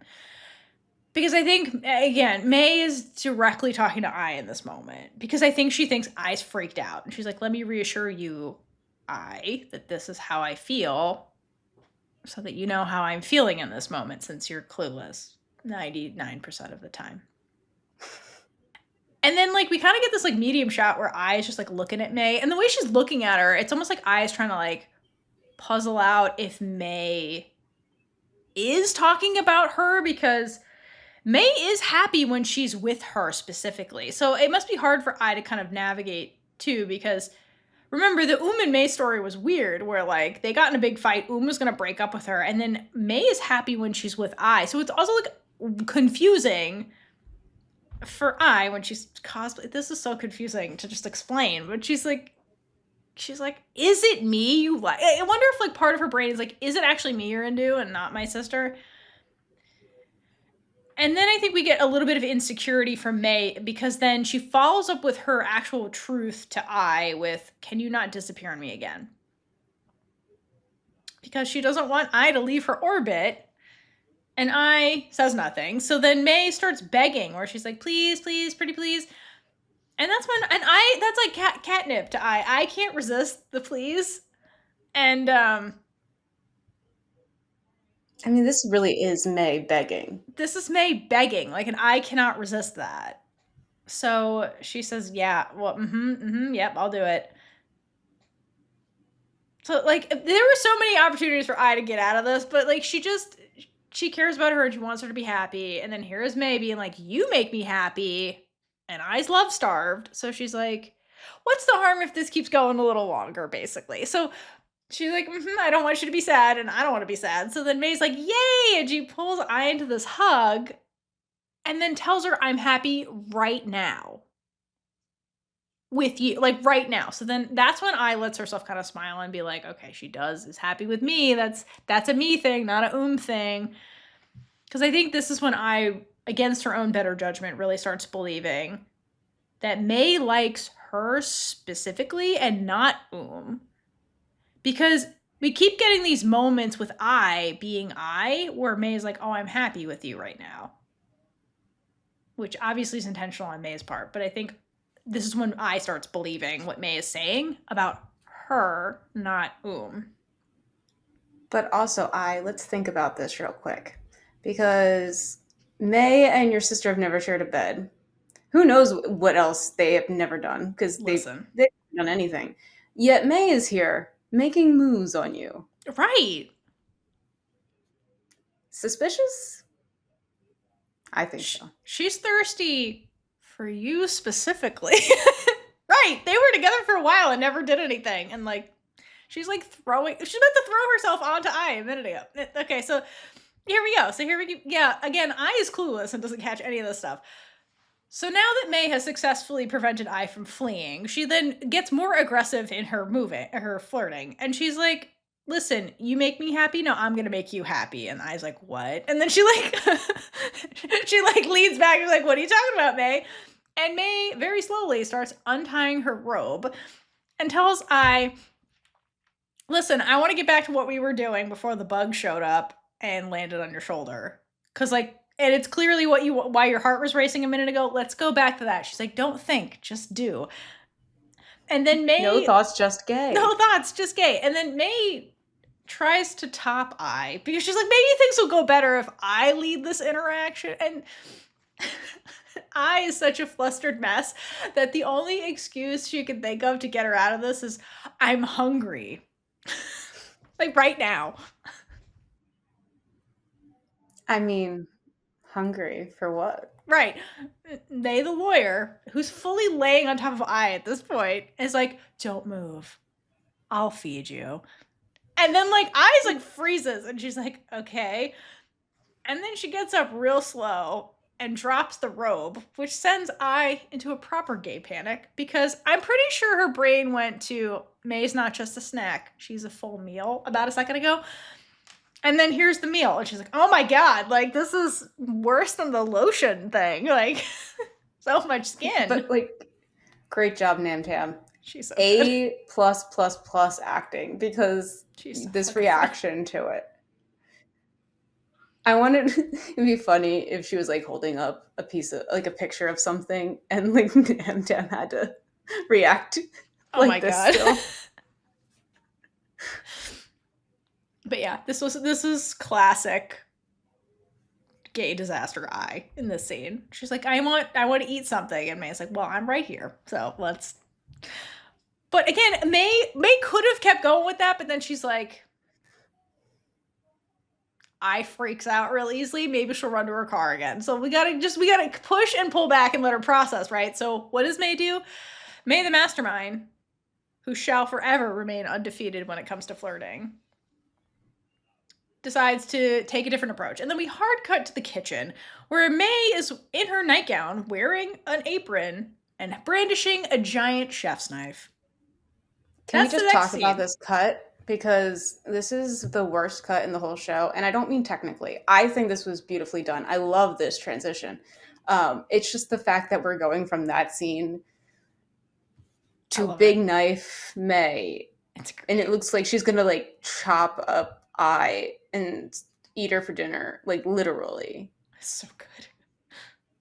It was, I mean, I love that it was so unexpected. But like, who thought of this? I love it. I also want to know like the transition of how we got out of that last part to the kitchen. Was May just like, all right, let's go get something? Yeah, she's like, you're hungry, I? And then I probably stayed frozen in that gay staring position for quite some time. And then May like is like, yeah, I know you're into me. Look at me now. And then she probably got to the door and she's like, are you coming? And I like falls off the bed and like I think no, I's still there staring and May's downstairs already. That's why she has everything out already. She'd be like, can you get the bug for me? I's like, it's gone, May. She runs out of the room. Anyway, okay, so then we're in the kitchen and the blind woman is holding a huge acid knife and I sees this and is like, oh my god, this is more dangerous than what we were about to do in your room a minute ago. So Knight in Shining Armor I tries to stop this, but May assures her, listen, it's fine. Because May designed this kitchen to function for her, which is really cool. Yeah, and this is another example of I having to let go of the control and not wanting people to take care of her, because May is like, I got this. And it's not I saying that like May is not capable of it. She just wants to make it easier for her. Like she's here, she could just easily do it for her. But this is May wanting to show her that she is fully capable and wants to show her love for her through this food. And that is, I mean, we know it's a big thing in Thai culture. And we do see the MeeMaw leave some food for her every once in a while. So it is the way that she feels love too. So this whole thing is just very confusing. Like she's like, oh, I'm receiving this love from her, like the thing out of it. But also I feel like she's feeling uncomfortable because someone else is doing something for her. I think that could be part of it. I think she's worried May's gonna hurt herself because she does things like turn down the gas. Like I think she's worried May's gonna hurt herself in the process of making something for her, which would make it worse that May got hurt. Because also it's her excuse to get out of the earlier situation. So like they did not have to be here right now. We didn't have to be here right now. She's not really hungry. Like, or is she? We don't know. Then we get the sequence of May cooking as a blind person, and we get to see a bunch of different techniques and tools that she uses to safely accomplish that. And there's behind the scene footage of Namtam and Film workshopping this whole kitchen scene, and it's probably my favorite behind the scenes stuff from Pluto. It was really cool to see the way Film had to practice doing all of this. And I love the BTS because Film is like really into like learning all of these techniques that she has to learn to like play May in the scene. And like Namtam's not really doing anything. She's just like there for moral support and like being annoying and like, cause like her job in the scene is be in love with her. So like it's really fun BTS if you've never seen it. I have the Instagram. I'll put the link below if you want to check it out. It's really funny to see like Film being all serious and then Namtam just like fucking dicking around in the background. It's actually pretty funny. It's funny to watch her pop up. Yeah, she's just like walk through. Because what's her job in the scene? She's just like look lovingly at Film. Like, yeah, like why is she there? Why is she in the workshop? Yeah, it's just funny. What I do love about this whole sequence of May cooking is it really just shows how she does use all of her senses to cook. The way she when she's cutting the shrimp, the way she like lines it up against the side of the blade before like picking the blade up. That way she can, and she keeps moving it very slowly so she can safely chop it. And so she uses like touch, like the when they connect to do it. And then when she's actually like mixing the food together, she like leans in close. So it seems like to me she's using like smell to determine where the food is in terms of like seasoning level. Like when she's putting the basil in, is that enough basil? Is that not? Because it's fragrant. So she can kind of smell it. And I assume she does the same thing when it's actually cooking, to because the smell will change depending on what level of like how the cooked level of it. And then also she uses sound, like the oil sizzling, to know what temperature the pan is, which is how she knows that I turned down the stove. Because she's like, it's not sizzling like it's supposed to. Did you fuck with this? See, yeah, this is an example of actually using the senses. You should try it sometime. Yeah. Okay, so while May is being all dedicated and like navigating the kitchen, I just watches May in awe. And my favorite shot is in the beginning where she's dicing the shrimp and they have like I on the left side and then like May dicing the shrimp, and you just see I's face where she's like, oh my god, she's doing it. Like like the like awe on her face is just amazing. And she just sits in the corner, well, for the most part, and just like watches May, just like a love-struck puppy, where she's just like navigating the kitchen with such ease, and she's just like enjoying the fact that somebody who can't see is putting in all of this effort to make her food. She may or may not want, but like, because like you mentioned, food is a love language, and May is doing it. If you watch May, she's doing this with a smile on her face because food is love. And oh my god, May gets to cook for I. And the fact she's doing it blind is more badass, in my opinion. That she's just like navigating this kitchen, making this dish. No recipe. She's just doing it. It's awesome. I love it so much. She doesn't need a recipe. She invented the recipe. She invented Thai food, yeah. It was all May. Single-handedly. Just by herself in her spare time. All right, my favorite is when May like gets all the ingredients together and then she goes to the stove and I freaks out now. And so she's like, oh my god, May, fire is dangerous. And May says, without missing a beat, I can do more dangerous things than you can imagine, which is still flirting. Let's just say that. May's the smooth one in this relationship. She is the smooth one. I is not smooth. We've established that many times already. We're 3 episodes in. But I love how bold the statement is because it's bold for a number of reasons. First of all, I has a wild imagination. So to be like, more dangerous than I can imagine is pretty bold. She's a writer, so her brain can imagine quite a bit. Second, is this a sex thing? Because I feel like this was still flirting. And so I's brain could have gone to sexy time land. Who knows? Third, it's bold because if I was still a spy at this point, this line would be alarming because remember, Paul's dead, Oom's in a coma, and we still don't really know exactly what happened there. And May used to be the #1 suspect for the case. So like to be like, I can be dangerous as fuck, kind of alarming. It's a good thing I tried crossing her off many times. It's good for May. Yeah, speaking of which, lastly, because I is not a spy, this is definitely top tier flirting for May when she's showing off her capabilities and confidence during this whole sequence of making the omelet, which are very attractive qualities that I is clearly into. But like I've said many times, unfortunately for May, the woman she's trying to woo is absolutely clueless because I's response to that was, what? She's like, huh? What do you mean you do dangerous things?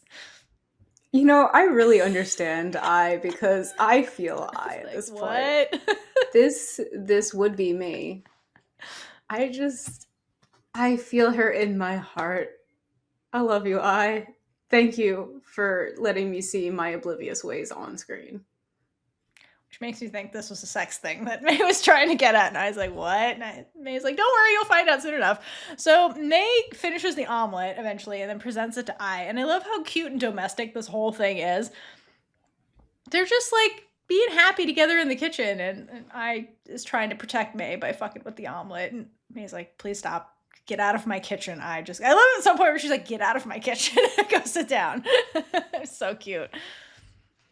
Okay, and then I love when I gets the food, and then she excitedly eats it immediately while it's still hot as fuck, but then she like laughs it off. Like this was such, again, a carefree moment of I just being in that moment with May eating the omelet and just like it's hot, she's laughing. And because to your point, her crush just made her food, and she's like riding the high just from that May cared enough to stop trying to feel her up and be like, all right, let me make you food real fast.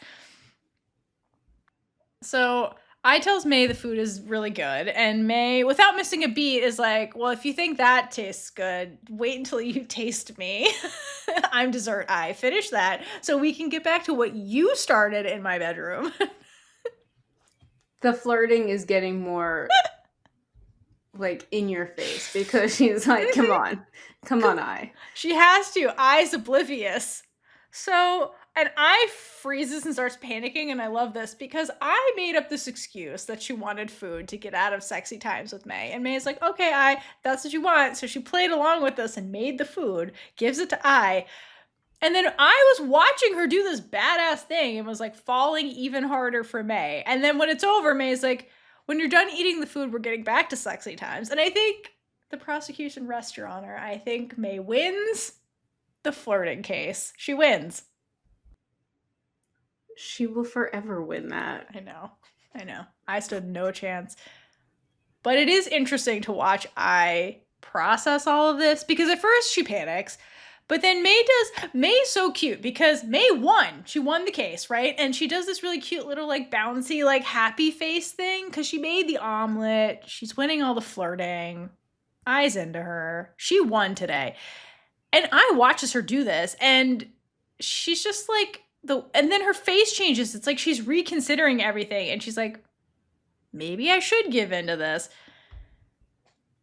But we'll never know what I was actually thinking because then MeeMaw calls and then I has to leave to go take the call. And then when she goes to leave, May is left alone. And I feel so bad for May because May doesn't know what's happening. I was just like, hang on, I got to step out of the room for a second, which with I could mean a number of, maybe she'll never come back. Like, who knows? So, but May's face, like she's just obviously disappointed, but she has to like master her features on her face to like not really give away too much. And then she just goes back to happy. So I do wonder how much of like the smiles that May puts on her face, how much of that is natural versus like learned behavior where she has to like present differently to different, like a lawyer, you have to have a poker face, right? We can't give things away. I wonder how much of this is like poker face to be like, everything's fine. But I feel like she was disappointed when I stepped away. You can tell when her smile is real. Film does a good job with that. Like the nervous smile earlier, like it wasn't a real one. It was just a let me change tactics here really quickly. And also like she couldn't really show her emotions growing up either because that would give her power away to her family. And her dad. So definitely she's really good at masking. But it's really easy to see through it if you're not oblivious and if you know her. But you have to not be oblivious as well. Yes, so I think May gets away with a lot of the masking she does sometimes in these scenes because I is oblivious. It's like I is blind as well. Right, I is blind to the truth.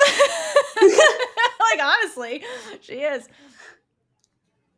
But unfortunately, there is some truth bomb that does get dropped on I. So when she walks away, she gets on the phone with MeeMaw and she's like, bitch, you better have just won the lottery. I was just about to get dessert, all this stuff.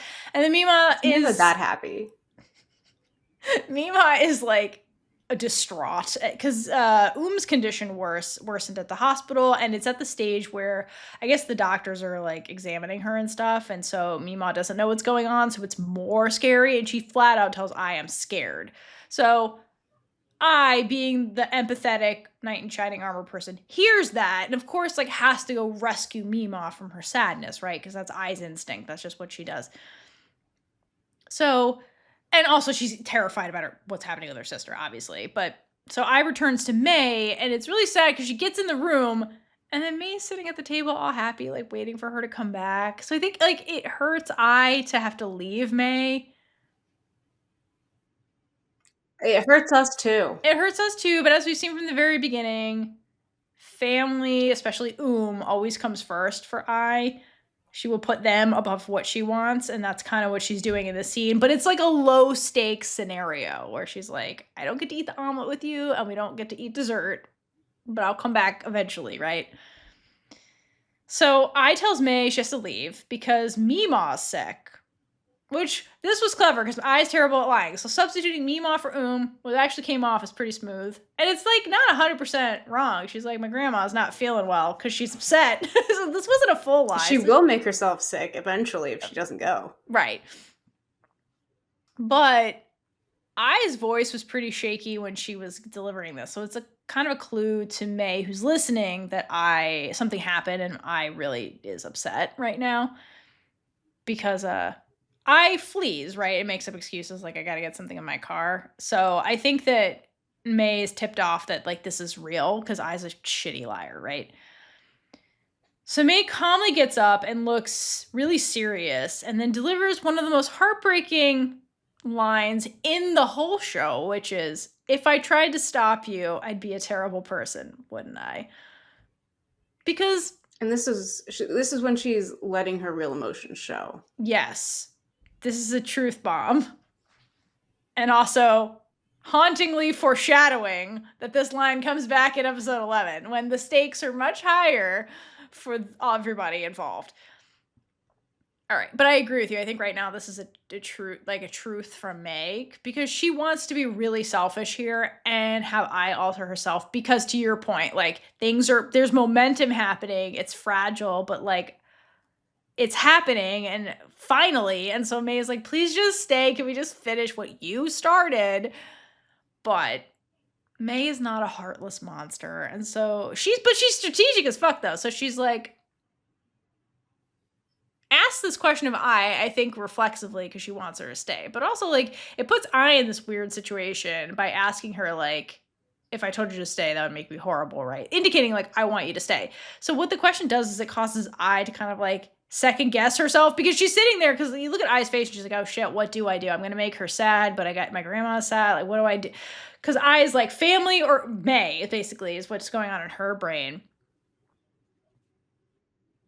So she hesitates and doesn't say anything. And then May's like, just kidding. You could go, but we're going to make a deal. Under one condition, though. If things get better tomorrow, you have to come back. You can't be looking in your car for 3 days. You got to come back to me, which is more foreshadowing. If you list is all set up for episode 11 and the ending, because like when things get better, come back to me is the ending of the story. Spoiler. Why are you here if you haven't seen the show?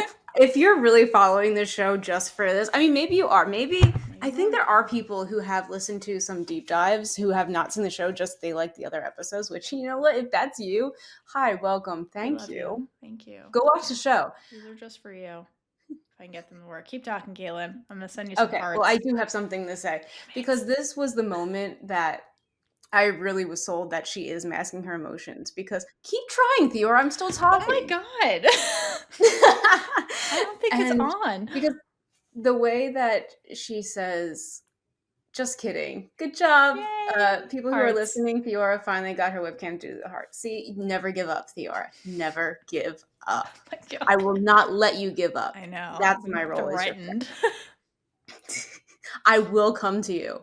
I know you will. In less than 2 weeks. I know. Make sure you do those hearts. Okay, anyway. The just kidding part, like, and you just see her turn it on. Like, the happy smile. It was heartbreaking. because you could see how much she really meant that question. Yes. And this is when I was like, all right, go back to the smile earlier. It's the same smile. And it's where it doesn't reach her eyes. It's a lifeless smile, and it's so sad. Yes. Like, This is at least May knows what's going on, but there's still so much sadness in her life as well. yeah. Like she doesn't know that is in critical condition, and so if I saying something about her family, like maybe it is maybe it is the grandma. I don't think she's super questioning Ai's motives here, but I think maybe she is because she doesn't know if Ai's lying or not, even though Ai's terrible at it. She's just like, please don't leave me, is basically what she's saying. But to your point, the fake smile, it's for Ai's benefit. Because just the way Ai is struggling with telling the truth because she doesn't want to hurt May, it's the same thing where like May is like, I don't want my selfishness to hurt you also. So you can see the way they're both willing to sacrifice themselves in a way for each other, which is this whole scene foreshadows the series, like the end of the series, where like Ai is willing to give up May for her family, and then May is willing to give up Ai so that Ai can be happy. Like that's basically how it plays out. This is a big foreshadowing scene. But it's low stakes versus later it's high stakes. So, but in this scene, basically May is like, okay, you're going to do that, right? Ai, and Ai's like, okay, yes. And they seal this deal with a handshake and not a pinky promise. And I'm not sure what legalities are involved with a handshake in Thai girl love dramas versus the pinky promise, which is binding for life. So I don't know if you have any guesses what handshakes mean. You had a theory while we were watching this the first time. I don't remember. And I know you don't remember it. A handshake is legally binding internationally because May's an international lawyer. Yes. Oh, yeah. The handshake is more international. That makes sense. Yes. It translates. And so, like, she has to come back in more than one country. She can't escape. Right. Yeah. No, this is pretty much like, you can't flee Thailand and think you're out of this deal, like, forever. You're in debt. This is global now, bitch. Okay, but before she leaves, May is like, I have something for you, Ai, before you leave. And then the scene rudely ends and we cut to commercials. We cut to the next on with the noodles at the bottom, which yeah, it's probably noodles. They just put the noodles at the bottom. But here, we shall cut to commercial because we have to do some shout outs for our Chaos Crew over on Patreon. Woo! Our Chaos Crew members on the Big Gay Ride or Die tier and above, and everybody take a drink now, go to the bathroom because we're going to be here for a couple seconds. Dana W, moving forward leading, Amix Monzone _ multi, Natalia, Danny, Michelle G, Virgipin, I swear you did that tier just so I have to say this every single episode. Cassie M, here for it, Jill L, Regina B, Jasmine O, and Nancy D. Woo! Woo! And our featured Big Gay supporter members for this episode are Maya J, Ariel, and Isabella M. Thank you so much. Thank you all for trying to get Caitlin winded while saying the Big Gay Rider tie tier above. Yes, this is the largest shout outs. It's gonna, can you make it longer? Challenge I'm still surprised like this many people want to be on this tier. Anyway, it's amazing. We really appreciate all of you, whether you're on Patreon, just watching, listening, anywhere you're consuming or supporting this podcast, because we do see it all, especially when you comment and subscribe and we get the notifications. Sometimes I go to your profiles too, because, I'm curious. That's just who I am. That's my personality. I want to know you. So come join the Discord too, so we can get to know each other and get to know all the other people in Discord who love queer media. There's so much media to talk about. We have threads for everything, and by threads I mean the threads on Discord, not the platform, but we're there too. We're there too. At Big Energy Pod on all social media. Seriously, and if there's a social media we're not on, let us know. However, We have too many already. Anyway, that's not important right now. Thank you for your support. Any way you're able to support us, we very much appreciate it. And look out for that giveaway over on social media. And we'll also be reminding you in the Discord. The other giveaway we'll be doing, which is how long are our notes for Pluto, which we'll be doing at the very end of Pluto, which you'll get merch from our merch store, not Pluto GMMTV merch. Yes. We have limited Pluto merch. But listen, we obviously are going to be here a while. So if you have ideas for merch that you want potentially in that giveaway, let us know. Yeah. We're always looking for new ideas. Because right now I still have to finish the Who Lit the Candles. Who. There should be an owl on the back saying that. Anyway, there's not going to be. It's just the Who Lit the Candles, candles around it. We also have No Thoughts, Just Gay. And I feel like there's another one that... I feel like you said something else earlier, and I already forgot what it was, but it was real good at the time. It was real good at the time. Let me know when you edit, Theora. I'll let you know when I edit. Theora edits these very, very long episodes. I do. She does all of them. I do some life, man. Anyway, Theora's amazing. Put some love in the comments for Theora. I know you already do, but do some extra love because she really is amazing. Caitlin's also amazing. Don't let her fool you. So also give Caitlin love in the comments for handling and most give yourself Patreon. love. Yeah, and love yourself, okay? It's Pride Month when we're filming. Pride Month in America when we're filming this. So, like... It's true. There are other countries that do Pride Month. In different months. As I know of. England or the UK. But I know England for sure. England and Mexico also have Pride Month this month. Oh, nice. That's all I know. So I thought it was international. But you know what? Every month and every day is Pride Month. This is going on for so long. I'm sorry. It really is. Basically, our channel is Pride friendly. So we're here to celebrate the Thai girl love queer shows. If it's queer, we're here. That was it. See, we did it, everyone. There's probably somebody who already commented it, and like 10 minutes later we got to it. So thank you if you already commented. If you're here, whatever. I already forgot it. What was it again? If it's queer, we're here. If it's queer, we're here. Thank you. That's how my brain works. Gotta keep talking. It'll eventually come back. Anyway. Thank you again. Let's make our way to part 2. Yes. Because we get to go to Officer Hottie. We sure do. Woo! And that's always a great time. I know. Unless it's not a great time. But it's a great time because we get to see her. So she's in her uniform for quite a bit, which is nice. Yes. And we will talk about that in a little bit. Good. She isn't always. I know. Anyway. She's walking down a hallway. And at first, I thought this was a text she got. But then I realized my mistake. So she texted Pang, "Babe, call me when you can." And is just looking at her phone. Okay, so just remember, this episode is like a continuation of the last episode, and this has been a long as fuck day. One day where all this shit is happening. Okay?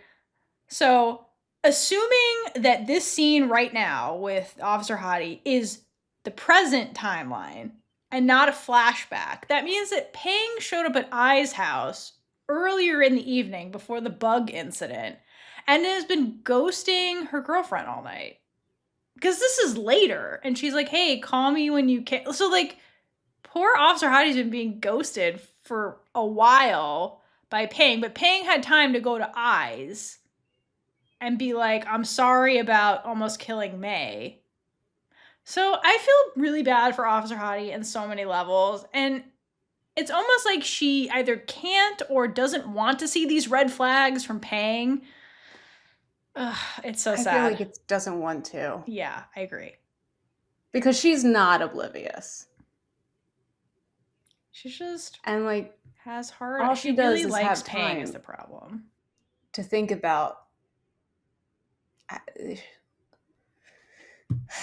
She's just letting things go because I think she really wants that love. She wants what it was. Yes.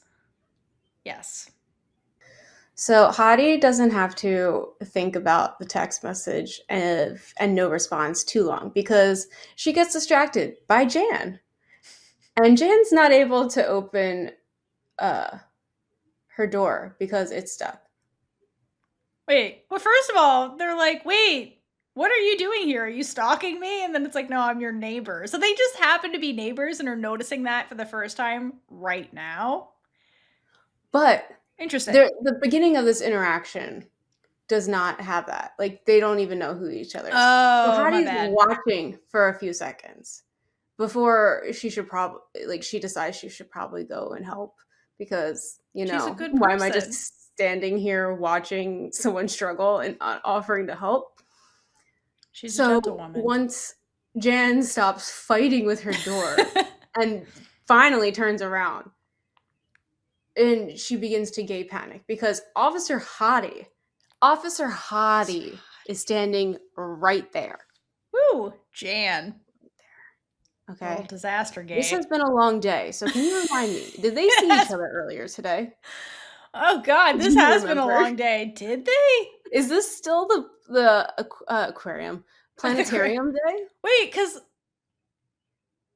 no, yes, this is the day with the not aquarium, the planetarium. Yeah, no, Planetarium. because Jan was there. Jan was trying to break into like Yeah, somebody's so this is the office. same Yeah, day, they saw right? each other earlier. Okay. That's why Officer Hottie's like, "Are you trying to break into my apartment now?" Yeah. Like, you're extreme, dude. But Officer Hottie looks surprised at first, and then she actually smiles. And this is different from the past encounters, where it was like all stern and, well, first of all, she's literally breaking into a We're police into a station, police okay, and office. trying to get around the That wall. was insane. So Officer Hottie's like, "Are you just trying to dig around in my place too?" Because, like, honestly, I wouldn't put it past Jan to be Right. doing that, She has audacity. Yes. and neither would Hottie. No. But, like, even if that's what Jan was trying to do, one, it would be the wrong door. But Hottie doesn't seem to mind that Jan would be digging around her place. She's growing Just on saying, her. that smile says it all. So Jan then responds that she lives here, but the door is stuck. And is like, "Can't you see that?" It's like, the door's stuck. But Jan, it does look like you're trying to break into someone's It really apartment. does. Also, how convenient is it that they live in the same building and never seen each other? That's what I'm saying. Because Heidi wears this uniform a lot. So she wears it home too. It's not like she changes at work or anything. So, and I'm sorry, if you saw Officer Hottie, you definitely notice Officer Hottie. You sure do. And then we get later scenes where they do run into. So, like, how have you not run into each other? Did Listen. one of them just move in? Because No, because Jan moves out soon and gets a new but, place. Like, then there's another shot, and it was like you look into Jan's apartment, and like the bookshelves are bare. Because And I she's just thought that was moving. very odd. Oh, okay. Sorry. Yeah. But I wonder if Officer Hottie's this doesn't track, but maybe like spends more time with Pang at Pang's place. But like that also doesn't track because Pang's ghosting her. So yeah. Well, Pang can still ghost her from her own house because It's even true. when she's there, she's not there. I know, exactly. But I mean, like, Officer Hottie would physically be in a different apartment building because she's Yeah. Pang doesn't live here. But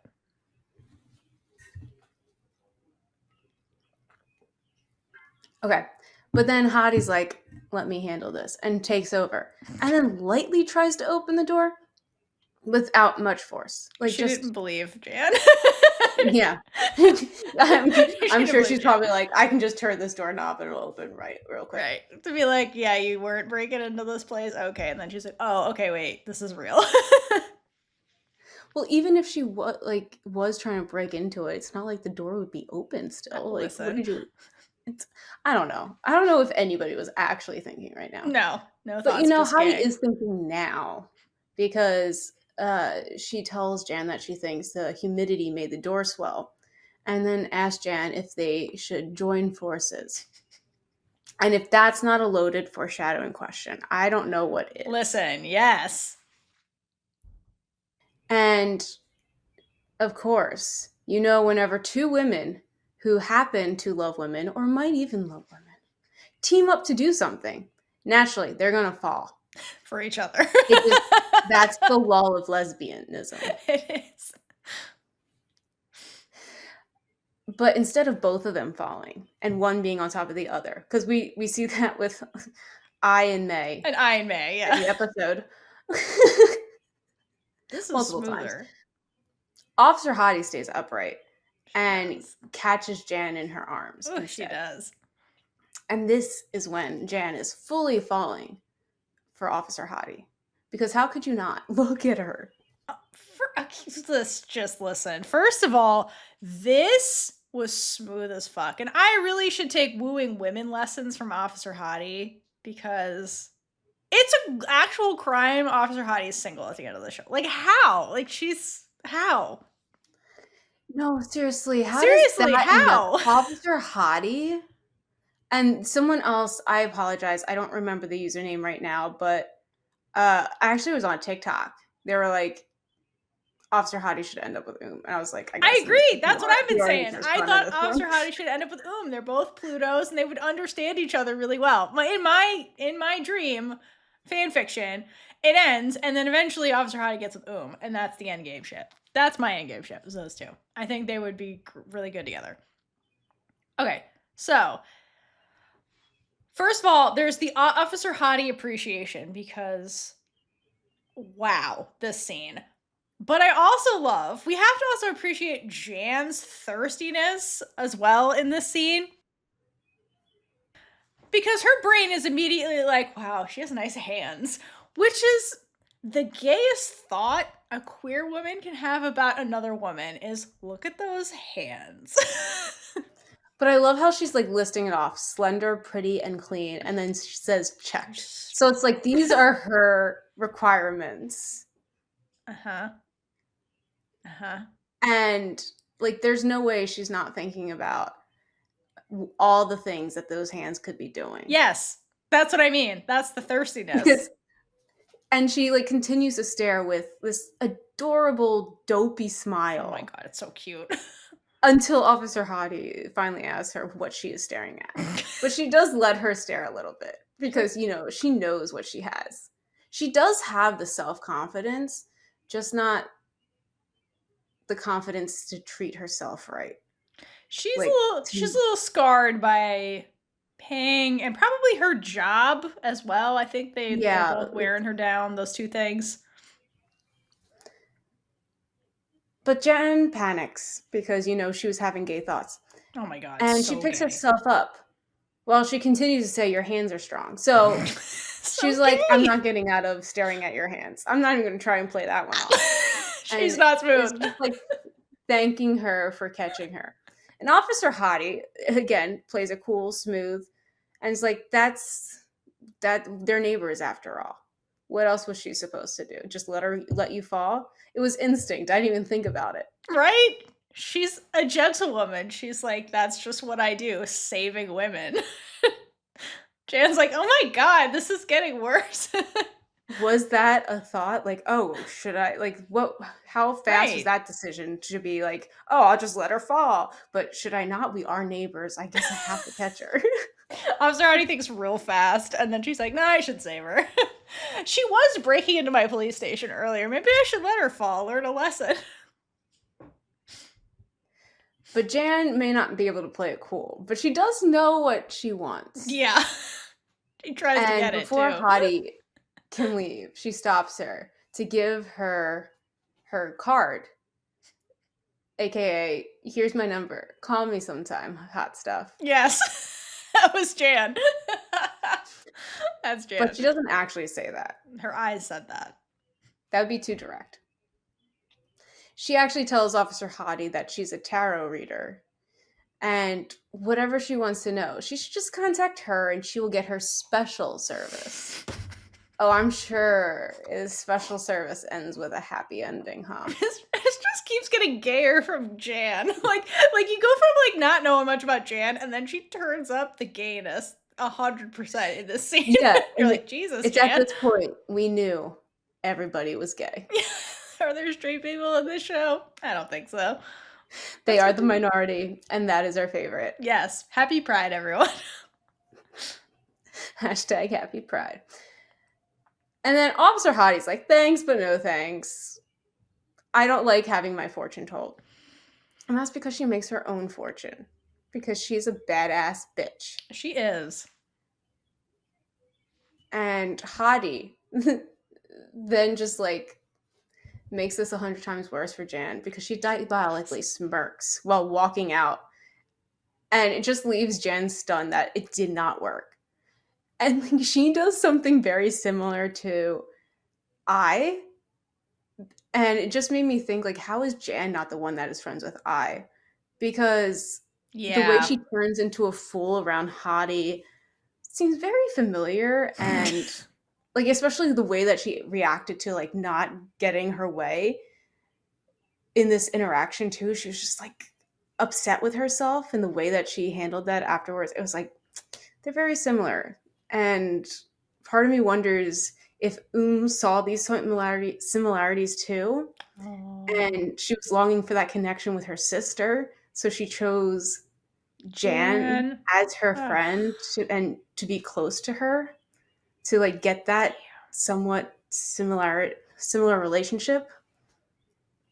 Yes, I agree with that. I think 100%, which makes it even like more heartbreaking that like Jan is ride or die, because like that's the relationship I and could have had if that rift never happened between them at the funeral with those horrible adults. Oh my god. Yeah, they could have been. It's all their fault, isn't It it? literally is. It's all their fault. Like we wouldn't be here if it wasn't for them. The But like, butterfly yeah, effect. yes, that is sad. That's Or true. would there have been something else in life that broke them down? Jan is. Well, I mean, if I put that together, that would make her happy because like was trying to replace I, and she found Jan because I's always like I'm just replacing but like it was mutual the whole time. They just missed each other. Yeah. Poor babies. Okay. I mean, Anyway, misconnections. It's the Pluto of it all. that's the other name Anyway, of the show. Uses connections. misconnections. Okay, so later that evening, we don't even go back to May, that whole situation yet. Like, we're staying on these characters, and I kind of love that we get back-to-back scenes because it's really giving the side characters their time. Agreed. This is where GMMTV excels. Great job, GMMTV. This is why I can't wait for Girl Rules. Listen, so many reasons why I can't wait for that show. But just knowing that it's GMMTV makes me It's gonna be great.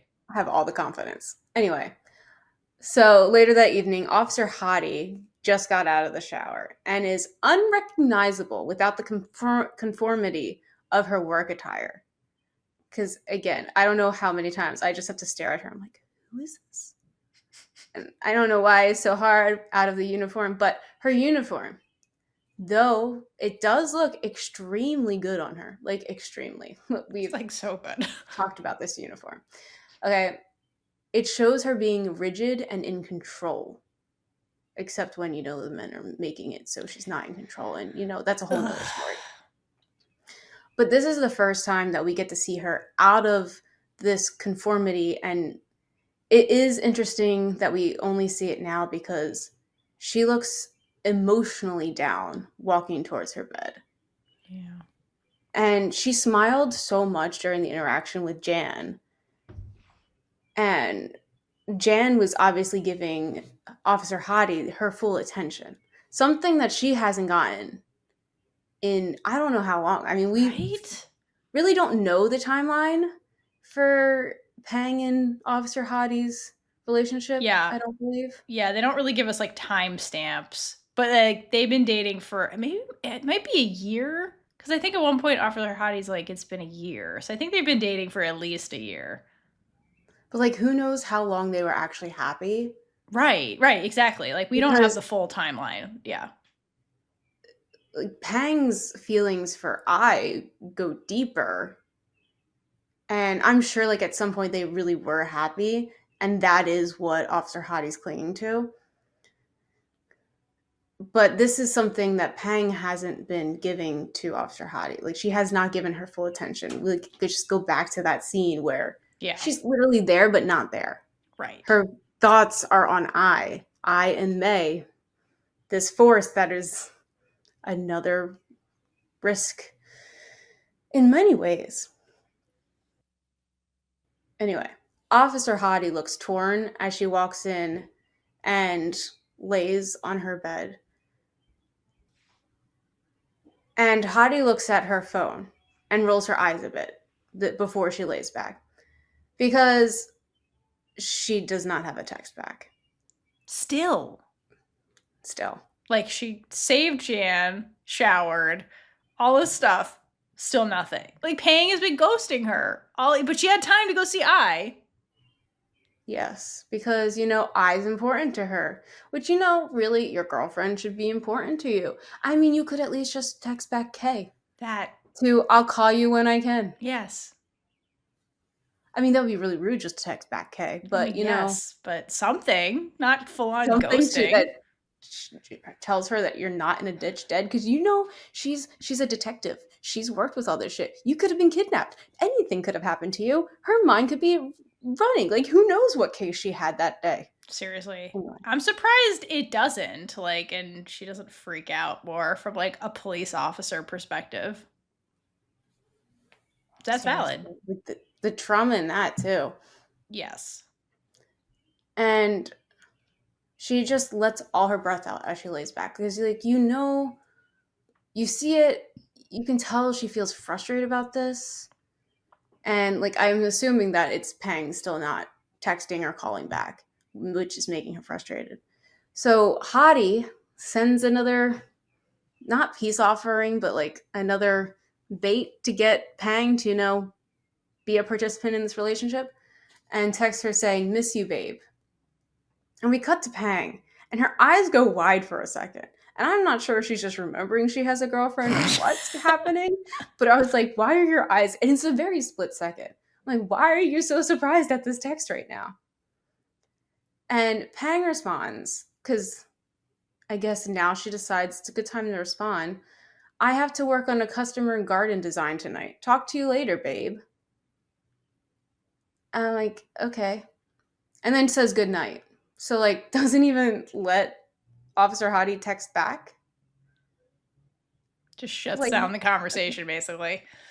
I mean, you could still technically work on the design. You can be on speakerphone together. I'm just saying, there's other things could do. I understand if you need to work too, but Pang's message is basically dismissive. Yes. And then you cut to Officer Hottie, and she's so happy that she got this text back. She's so sad.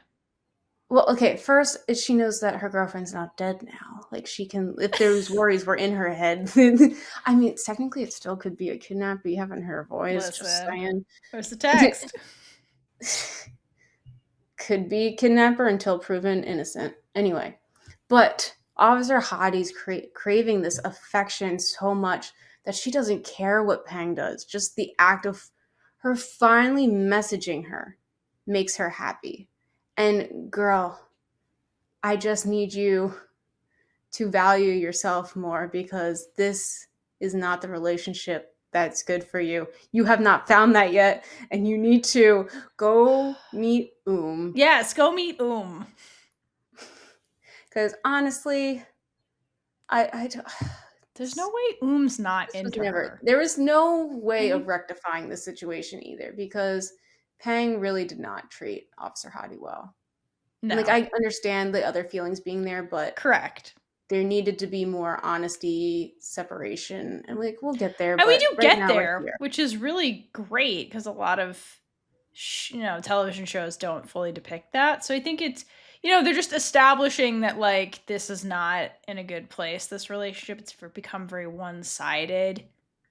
And Pang's actions speak very loudly. Again, she didn't have time to call Officer Hottie. She barely had time to text her, but she had time to physically go to Ai's house and tell her she's sorry. So it really does show you where Pang's priorities are. It's I, not her girlfriend. No, it's never her girlfriend. Yeah. And before we cut to this next scene, there's a rack focus, which means the camera is focusing on something and it switches the focus from the foreground to the background, or vice versa. Yeah. And it's a picture on Officer Hottie's bedside table. And this picture is representing a moment in time when Pang and Hottie were both equal with their love and their relationship. And it shows that this is what Hottie's holding on to. Like, Yes. this picture is literally what she goes to bed to, wakes up to. This is what she's idolizing, is not the right word, but Hanging just on holding to. on to, wanting that connection back. Yes. And Pang's not giving it to her. I mean, you see Pang with her pictures of eye on her refrigerator. Like, you brought up the divide on the refrigerator before. So she's definitely not as valued. Yeah, for sure. And it's like Officer Hottie's trying to like be like, I think she knows something's wrong, but she's like, what can I do to how can I fix it? She's putting the problems with the relationship on herself. And it's like, I forget, we watched something else where it was like, sometimes relationships just end. And it's like nobody's at fault for it. It's just like things happen and people grow apart or just feel differently. And sometimes it's like, it's not your fault, Officer Hottie, but she's like, I feel like she takes it personally, like the relationship. Because like, if you think about where she's at right now with work, also like her job is probably not as happy as it used to be also, because she's in it and all these men are like being like dismissive of her and preventing her from working on her own case and like things like that. And then she deals with that at work, and then she comes home, and then here's Pang being like dismissive and like, so I wonder if she's like, maybe if I can control the relationship, that's a way to get control back in my life. Not control, but like get the relationship to be happy again. If I do everything I can, then like I'll be happy in other aspects of my life. Also, like, I wonder if there's that overcompensating thing happening because all of her life is not what it used to be, is what I'm also wondering about her. There's so much mystery to Officer Hottie. I don't think we know anything about her backstory. No, we don't, and we don't. She's not. And I really need an Officer Hottie story. Listen, I that's mean, what if we do that, the spin-off with Jan, and that'd be great. Yeah. Anyway, we can fan fiction that later. Absolutely. Gladly. Unfortunately, now we have to go to pain. Yes. Oh my god, yes. So does I. Oh, the scene. Ugh. This is a really rough scene. It is. So I goes to be with MeeMaw at the hospital, and MeeMaw is crying when I gets there. She's been crying this whole time. She's not okay. No one's okay. No one is okay in this show. No, nobody except Jan. Jan's like, yay, that was a hot officer. Saved me. Yeah. Jan. I mean, her best friend's in the hospital in a coma. Yeah. We need more about Jan's backstory, too. I'm sure there's trauma. Jan's very funny. Anyway. So I immediately start saying things to try and get MeeMaw to calm down, because that is her role. And when words don't work, she leans in and gives MeeMaw a hug. Ugh. All while she is thinking, or writing in her journal, probably both. There were times I thought I could replace Aboom, if I'm saying that right. But it never happened. And it's so sad that right now that this is what the voiceover is. And MeeMaw actually wraps her arm around I, and it seems so bittersweet, because I feels like she can never be like in MeeMaw's eyes. But MeeMaw is hugging her back right now. But like the fact that it's like, yeah, she's reciprocating this love and like returning it to I, but at the same time, it's because of a situation with and like Oom's still in the middle of this. Again, like you said it earlier, I believe, like Oom's always in the middle of these relationships. Always. It's never just about I. That's the shitty part.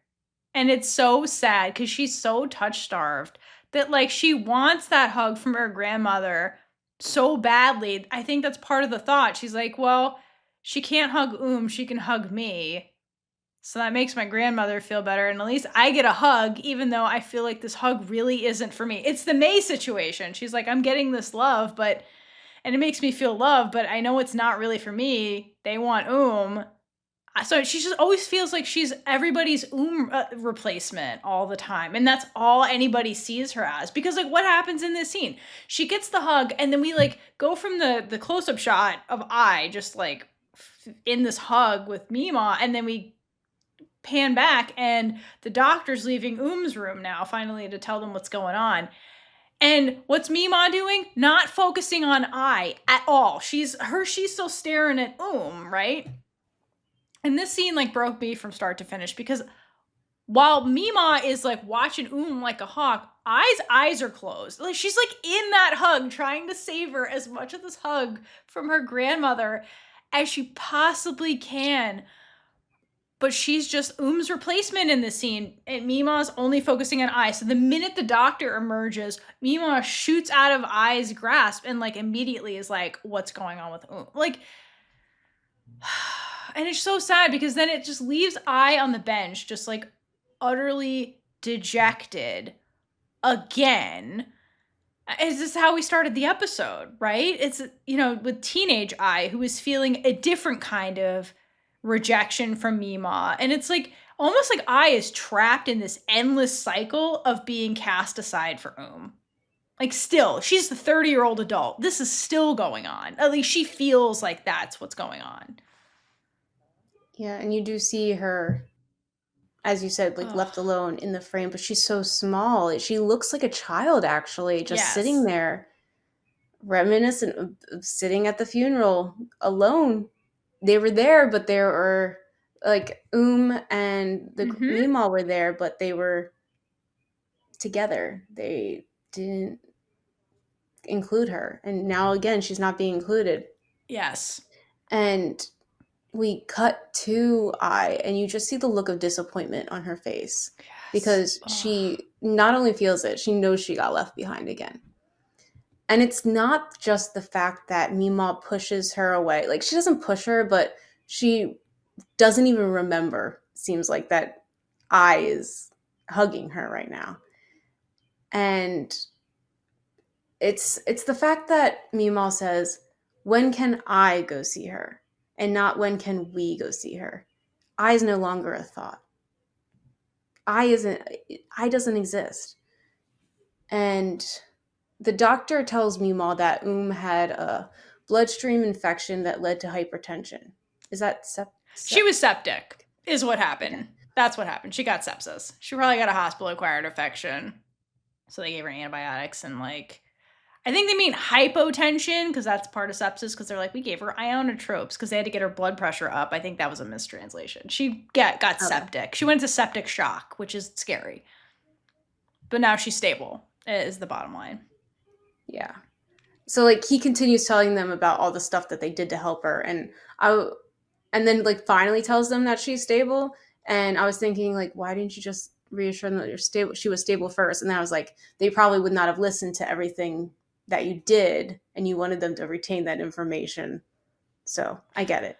Well, also because like they're just like, oh, she got worse. We have to check her out to see what was happening. Well, when doctors present things, they're going to be like, well, here's what happened.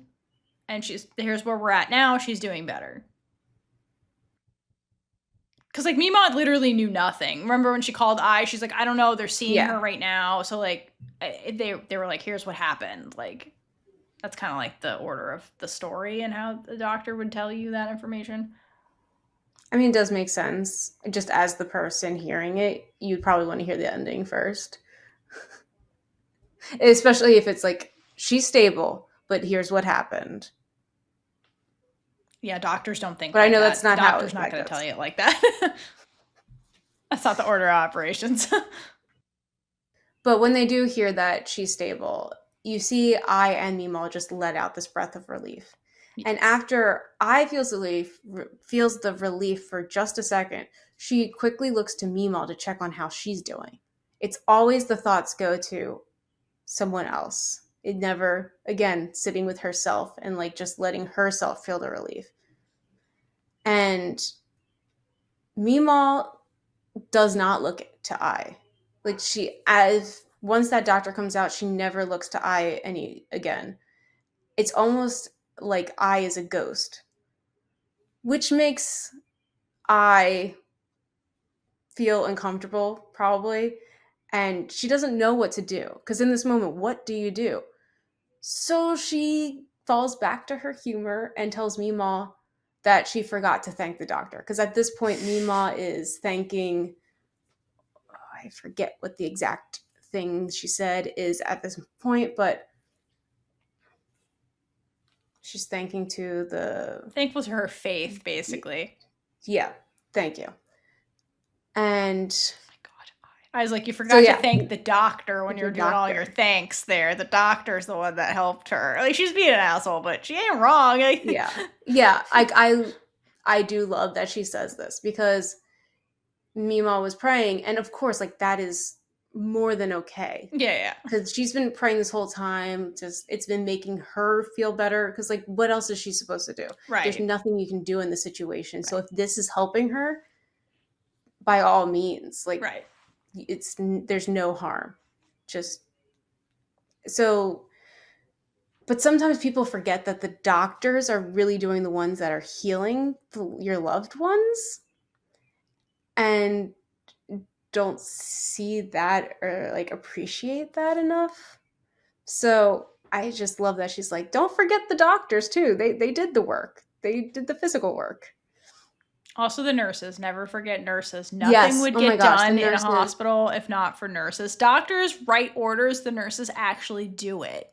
So like he's like, we gave her antibiotics. You didn't. You ordered them and the nurse did it. Always thank the nurses. The nurses do everything. Nothing would get done if it wasn't for nurses. If you're a I nurse, have thank you for your service to nurses are humanity. amazing because they're there constantly with the Always. patients. Yes. Mm-hmm. The They nurse know does it everything. all.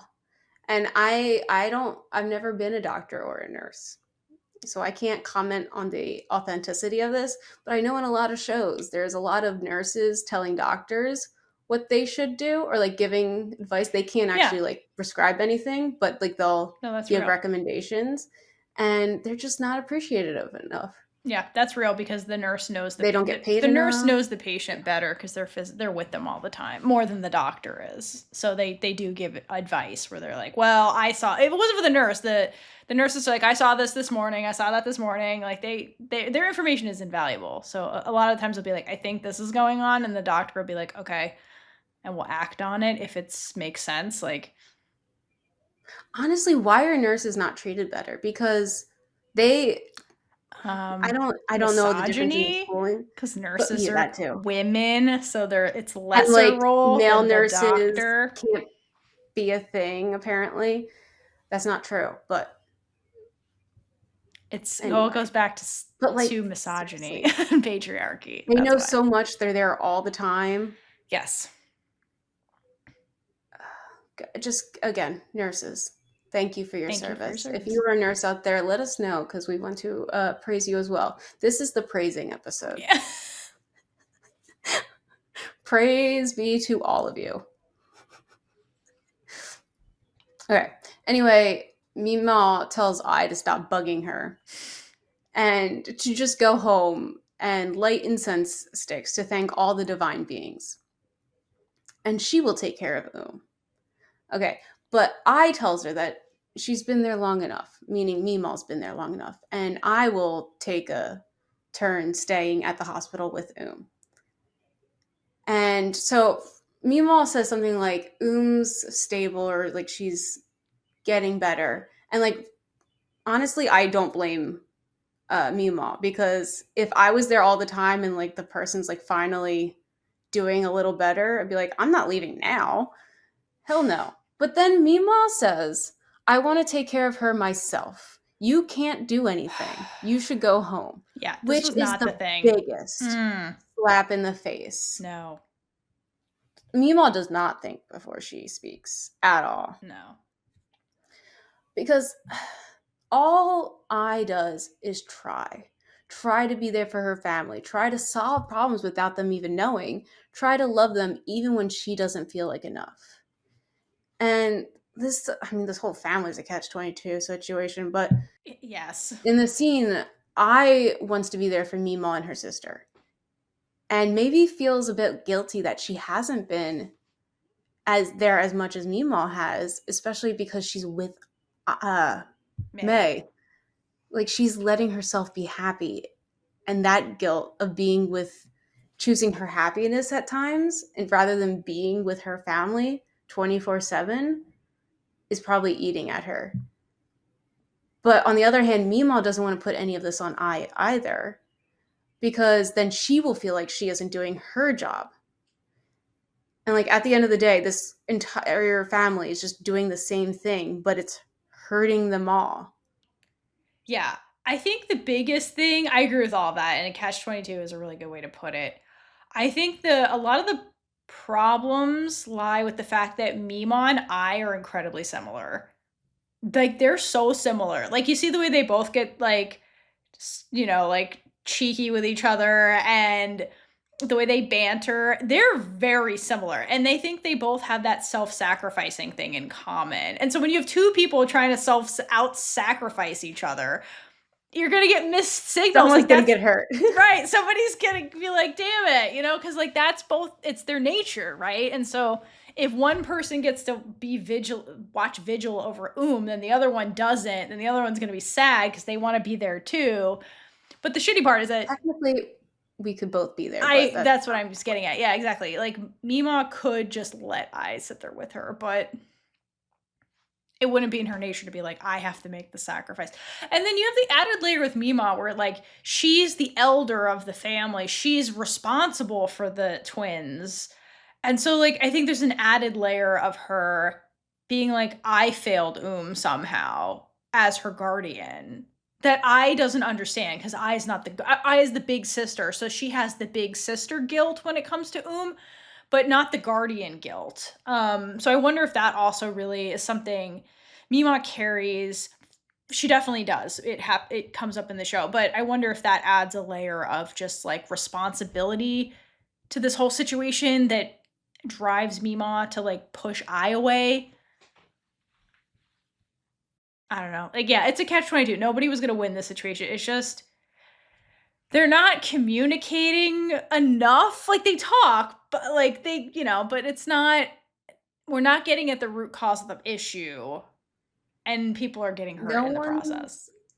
Gonna be happy until we do family therapy. Yeah, but also like emotions are high right now. It was in septic shock. Like, now is not the time to have, so like no one's thinking about their words. Yeah, that's MeeMaw. No one's thinking about their words. Which I wonder, like, in the flashback we got at the beginning when MeeMaw was saying that stuff about I wonder if it was an emotional moment for her too, because I think maybe she was worried about I's future and didn't know how to handle it, and so she was just like venting her feelings because she's worried about and then it comes off as her being dismissive of I. It could have been that too. Yeah, they could have gotten in an argument earlier that day. Who knows? Absolutely. Like, who knows? Hooligan who knows what she was doing, like. But yeah, like, I just wonder if just because who's MeeMaw confiding in? This is the issue I always have with like the grandmas in the shows. I'm like, who do they have as a confidant? The only show that had the grandma have a confidant was Us, where you had Tang and Grandma Bua. Like, they could, like, grandma had somebody to talk to, like.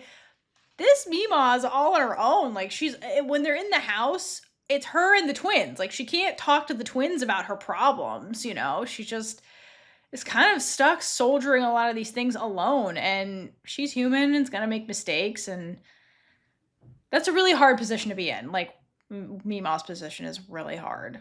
And she didn't ask for these twins. Like, she just got them because GMMTV said no parents.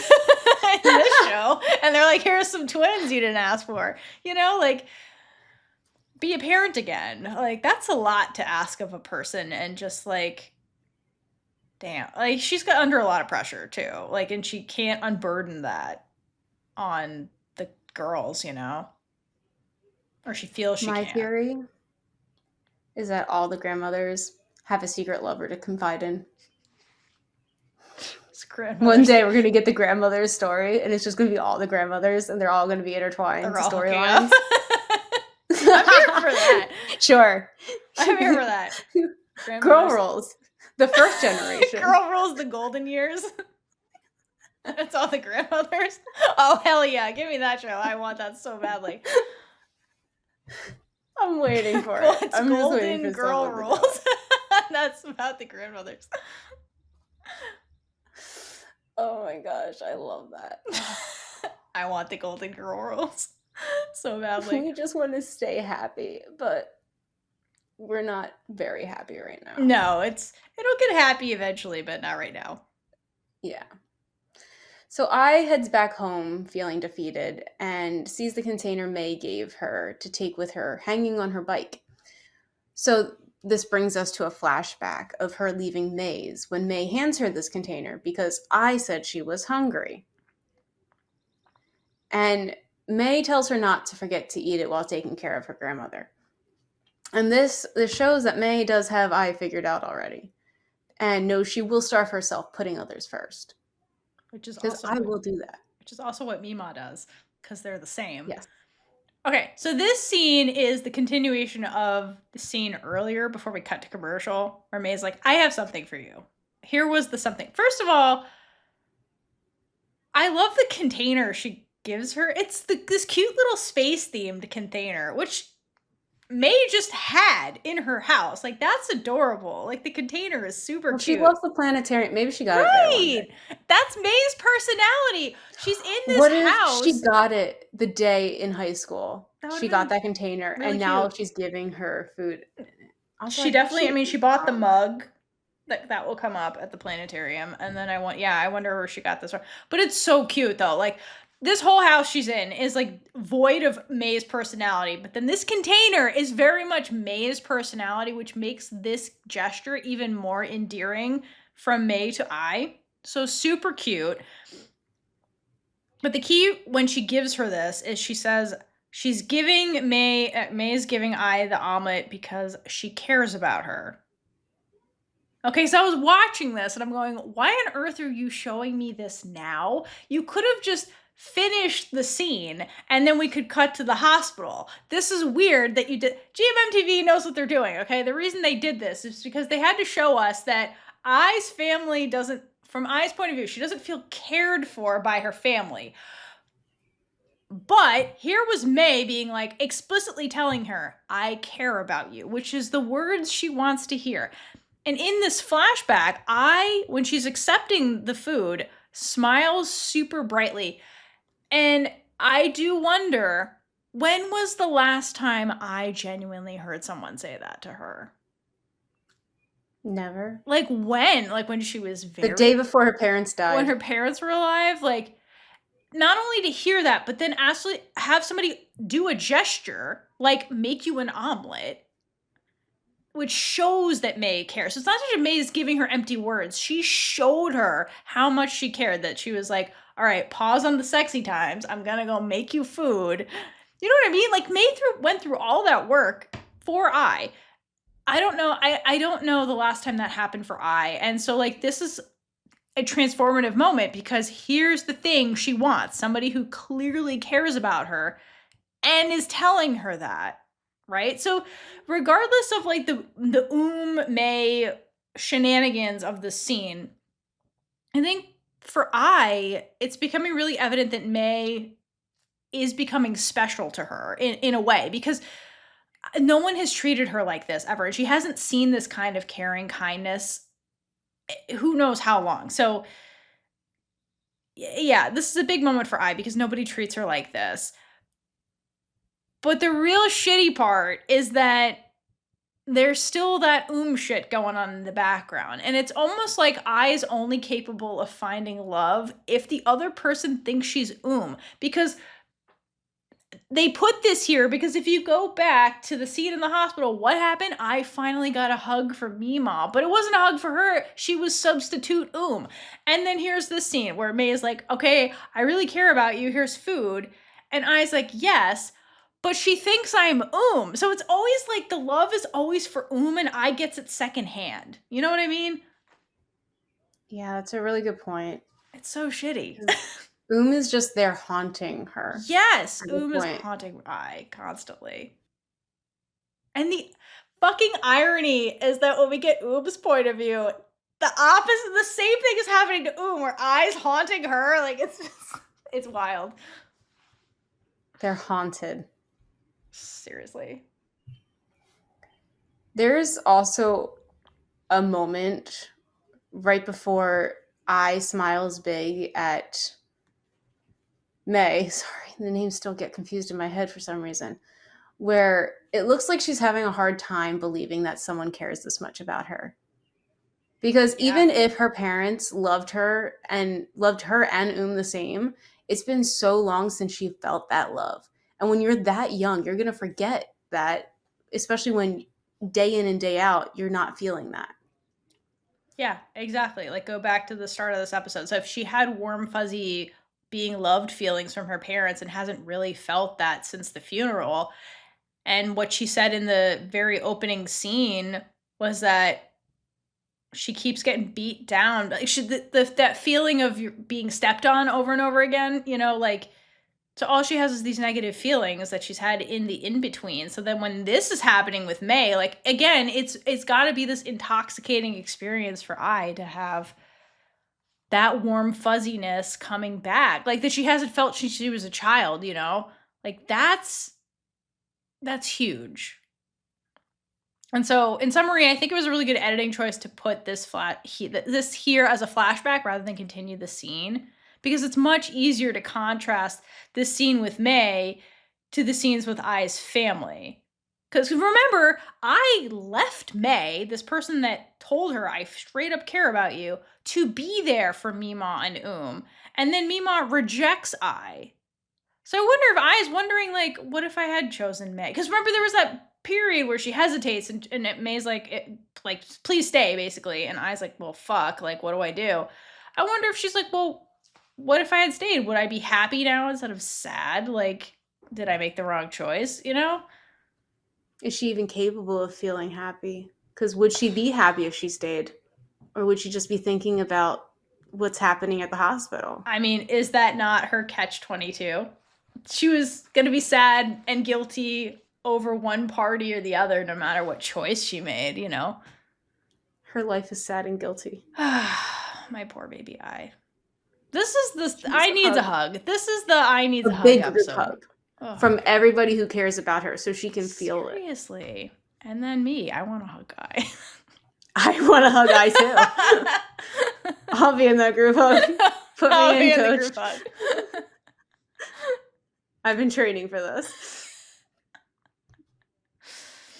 Okay, so then, all right, so now that Ai is in the parking garage by the bike, she decides to eat the omelet. And to me, this is one of the saddest scenes in the whole show. Like, episode 11, yes. But, like, this is, like, number 2 for me. Like, this scene of her alone eating the omelet and, like, bawling is, like, so heartbreaking. Everything about this was heartbreaking, this scene.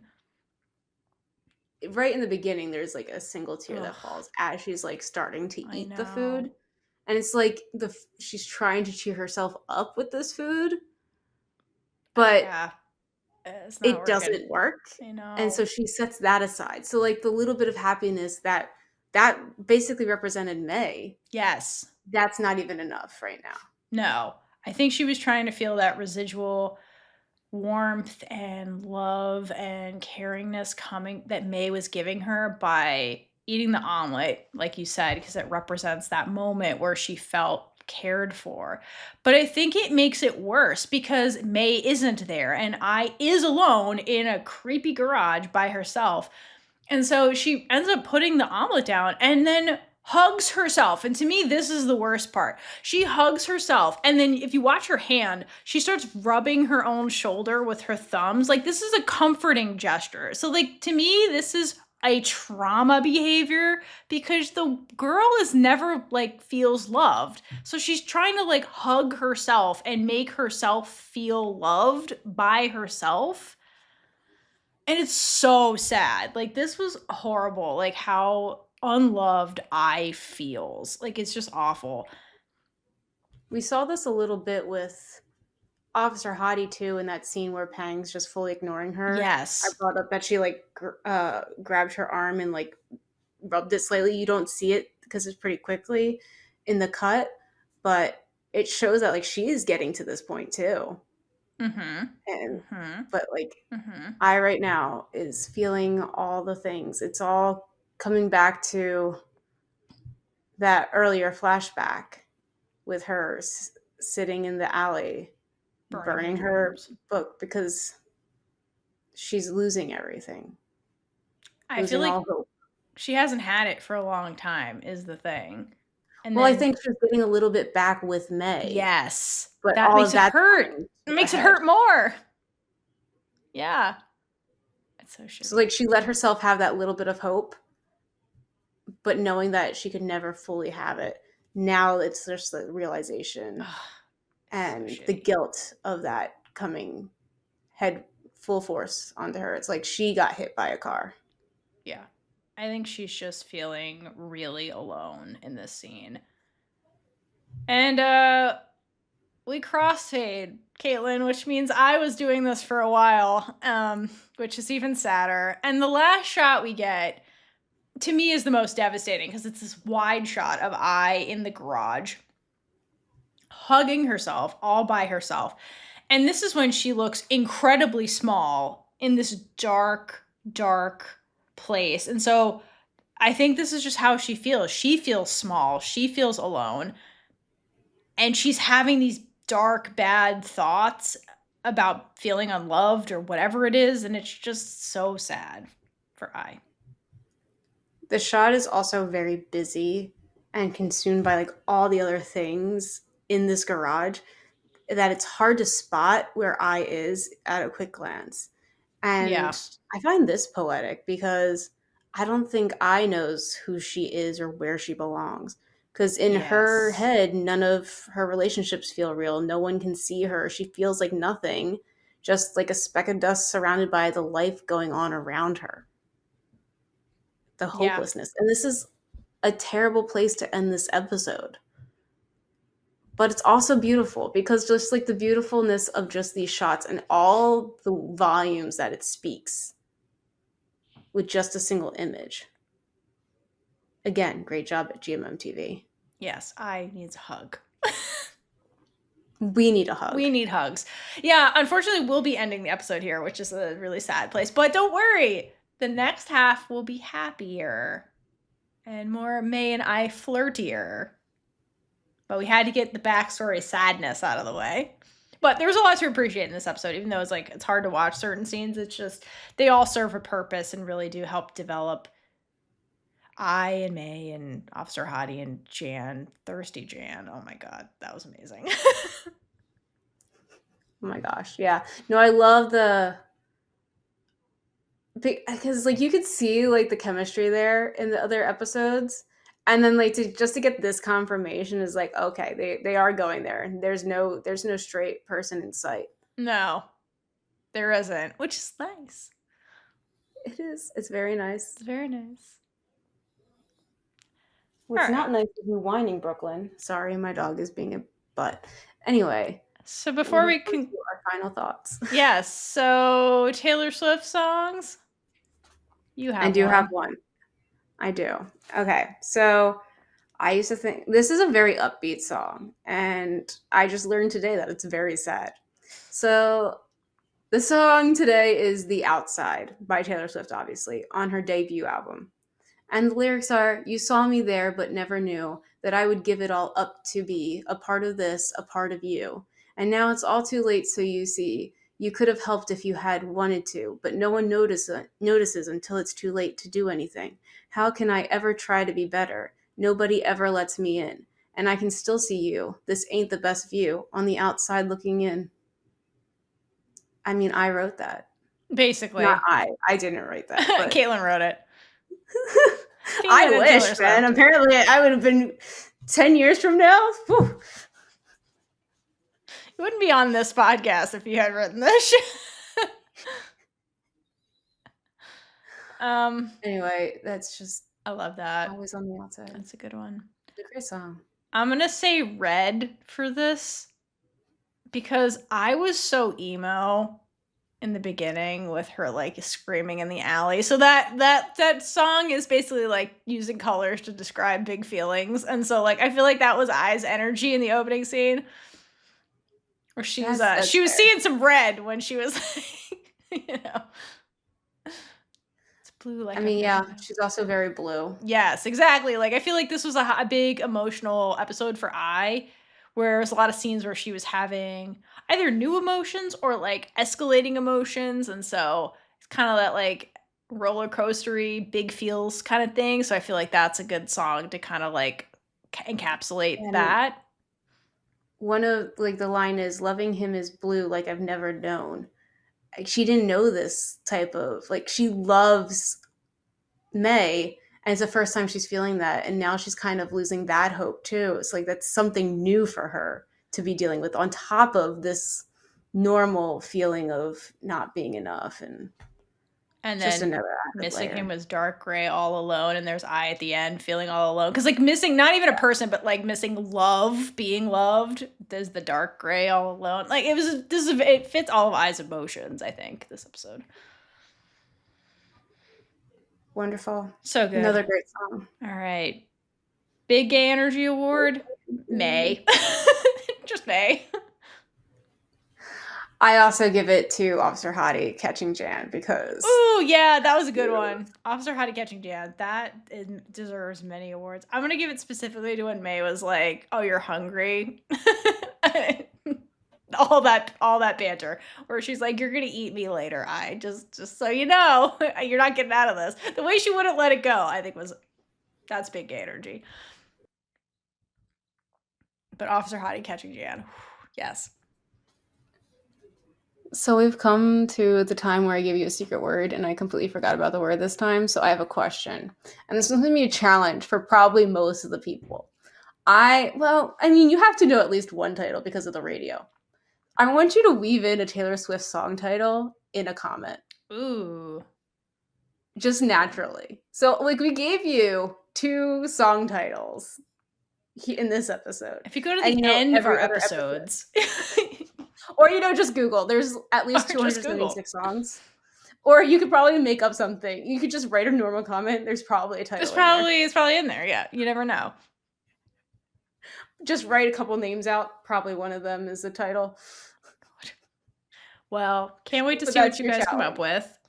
There's no other prompt. Just weave in a Taylor Swift title in a comment or, a review too, because that would be funny. That would be very fitting, actually. So if you need a prompt, just let us know what Taylor Swift song you think represents the show as a whole. Ooh, yeah. What Taylor Swift song would you give the Big Gay Energy podcast? That's your second challenge for this episode. Let us know. Oh, okay, that's not what I thought. Okay, that's actually a good I would love to know. I would love to know that too. That's interesting. I don't even know what I would say. Same. I'll have to think about that. There's a lot of stuff. What the hell would represent? Okay, anyway, that's for you to decide. That's for you to decide, okay? I can't wait to see your responses. And until next time, we'll be back to finish episode 3 next time. But until then, hydrate for lesbian Jesus. And gay it up all over the place. Bye. Bye. And with that, we've been Big Gay Energy. If you like this episode, check out all our other episodes right here on YouTube. Please like, leave a comment below, and subscribe for more amazing super gay content.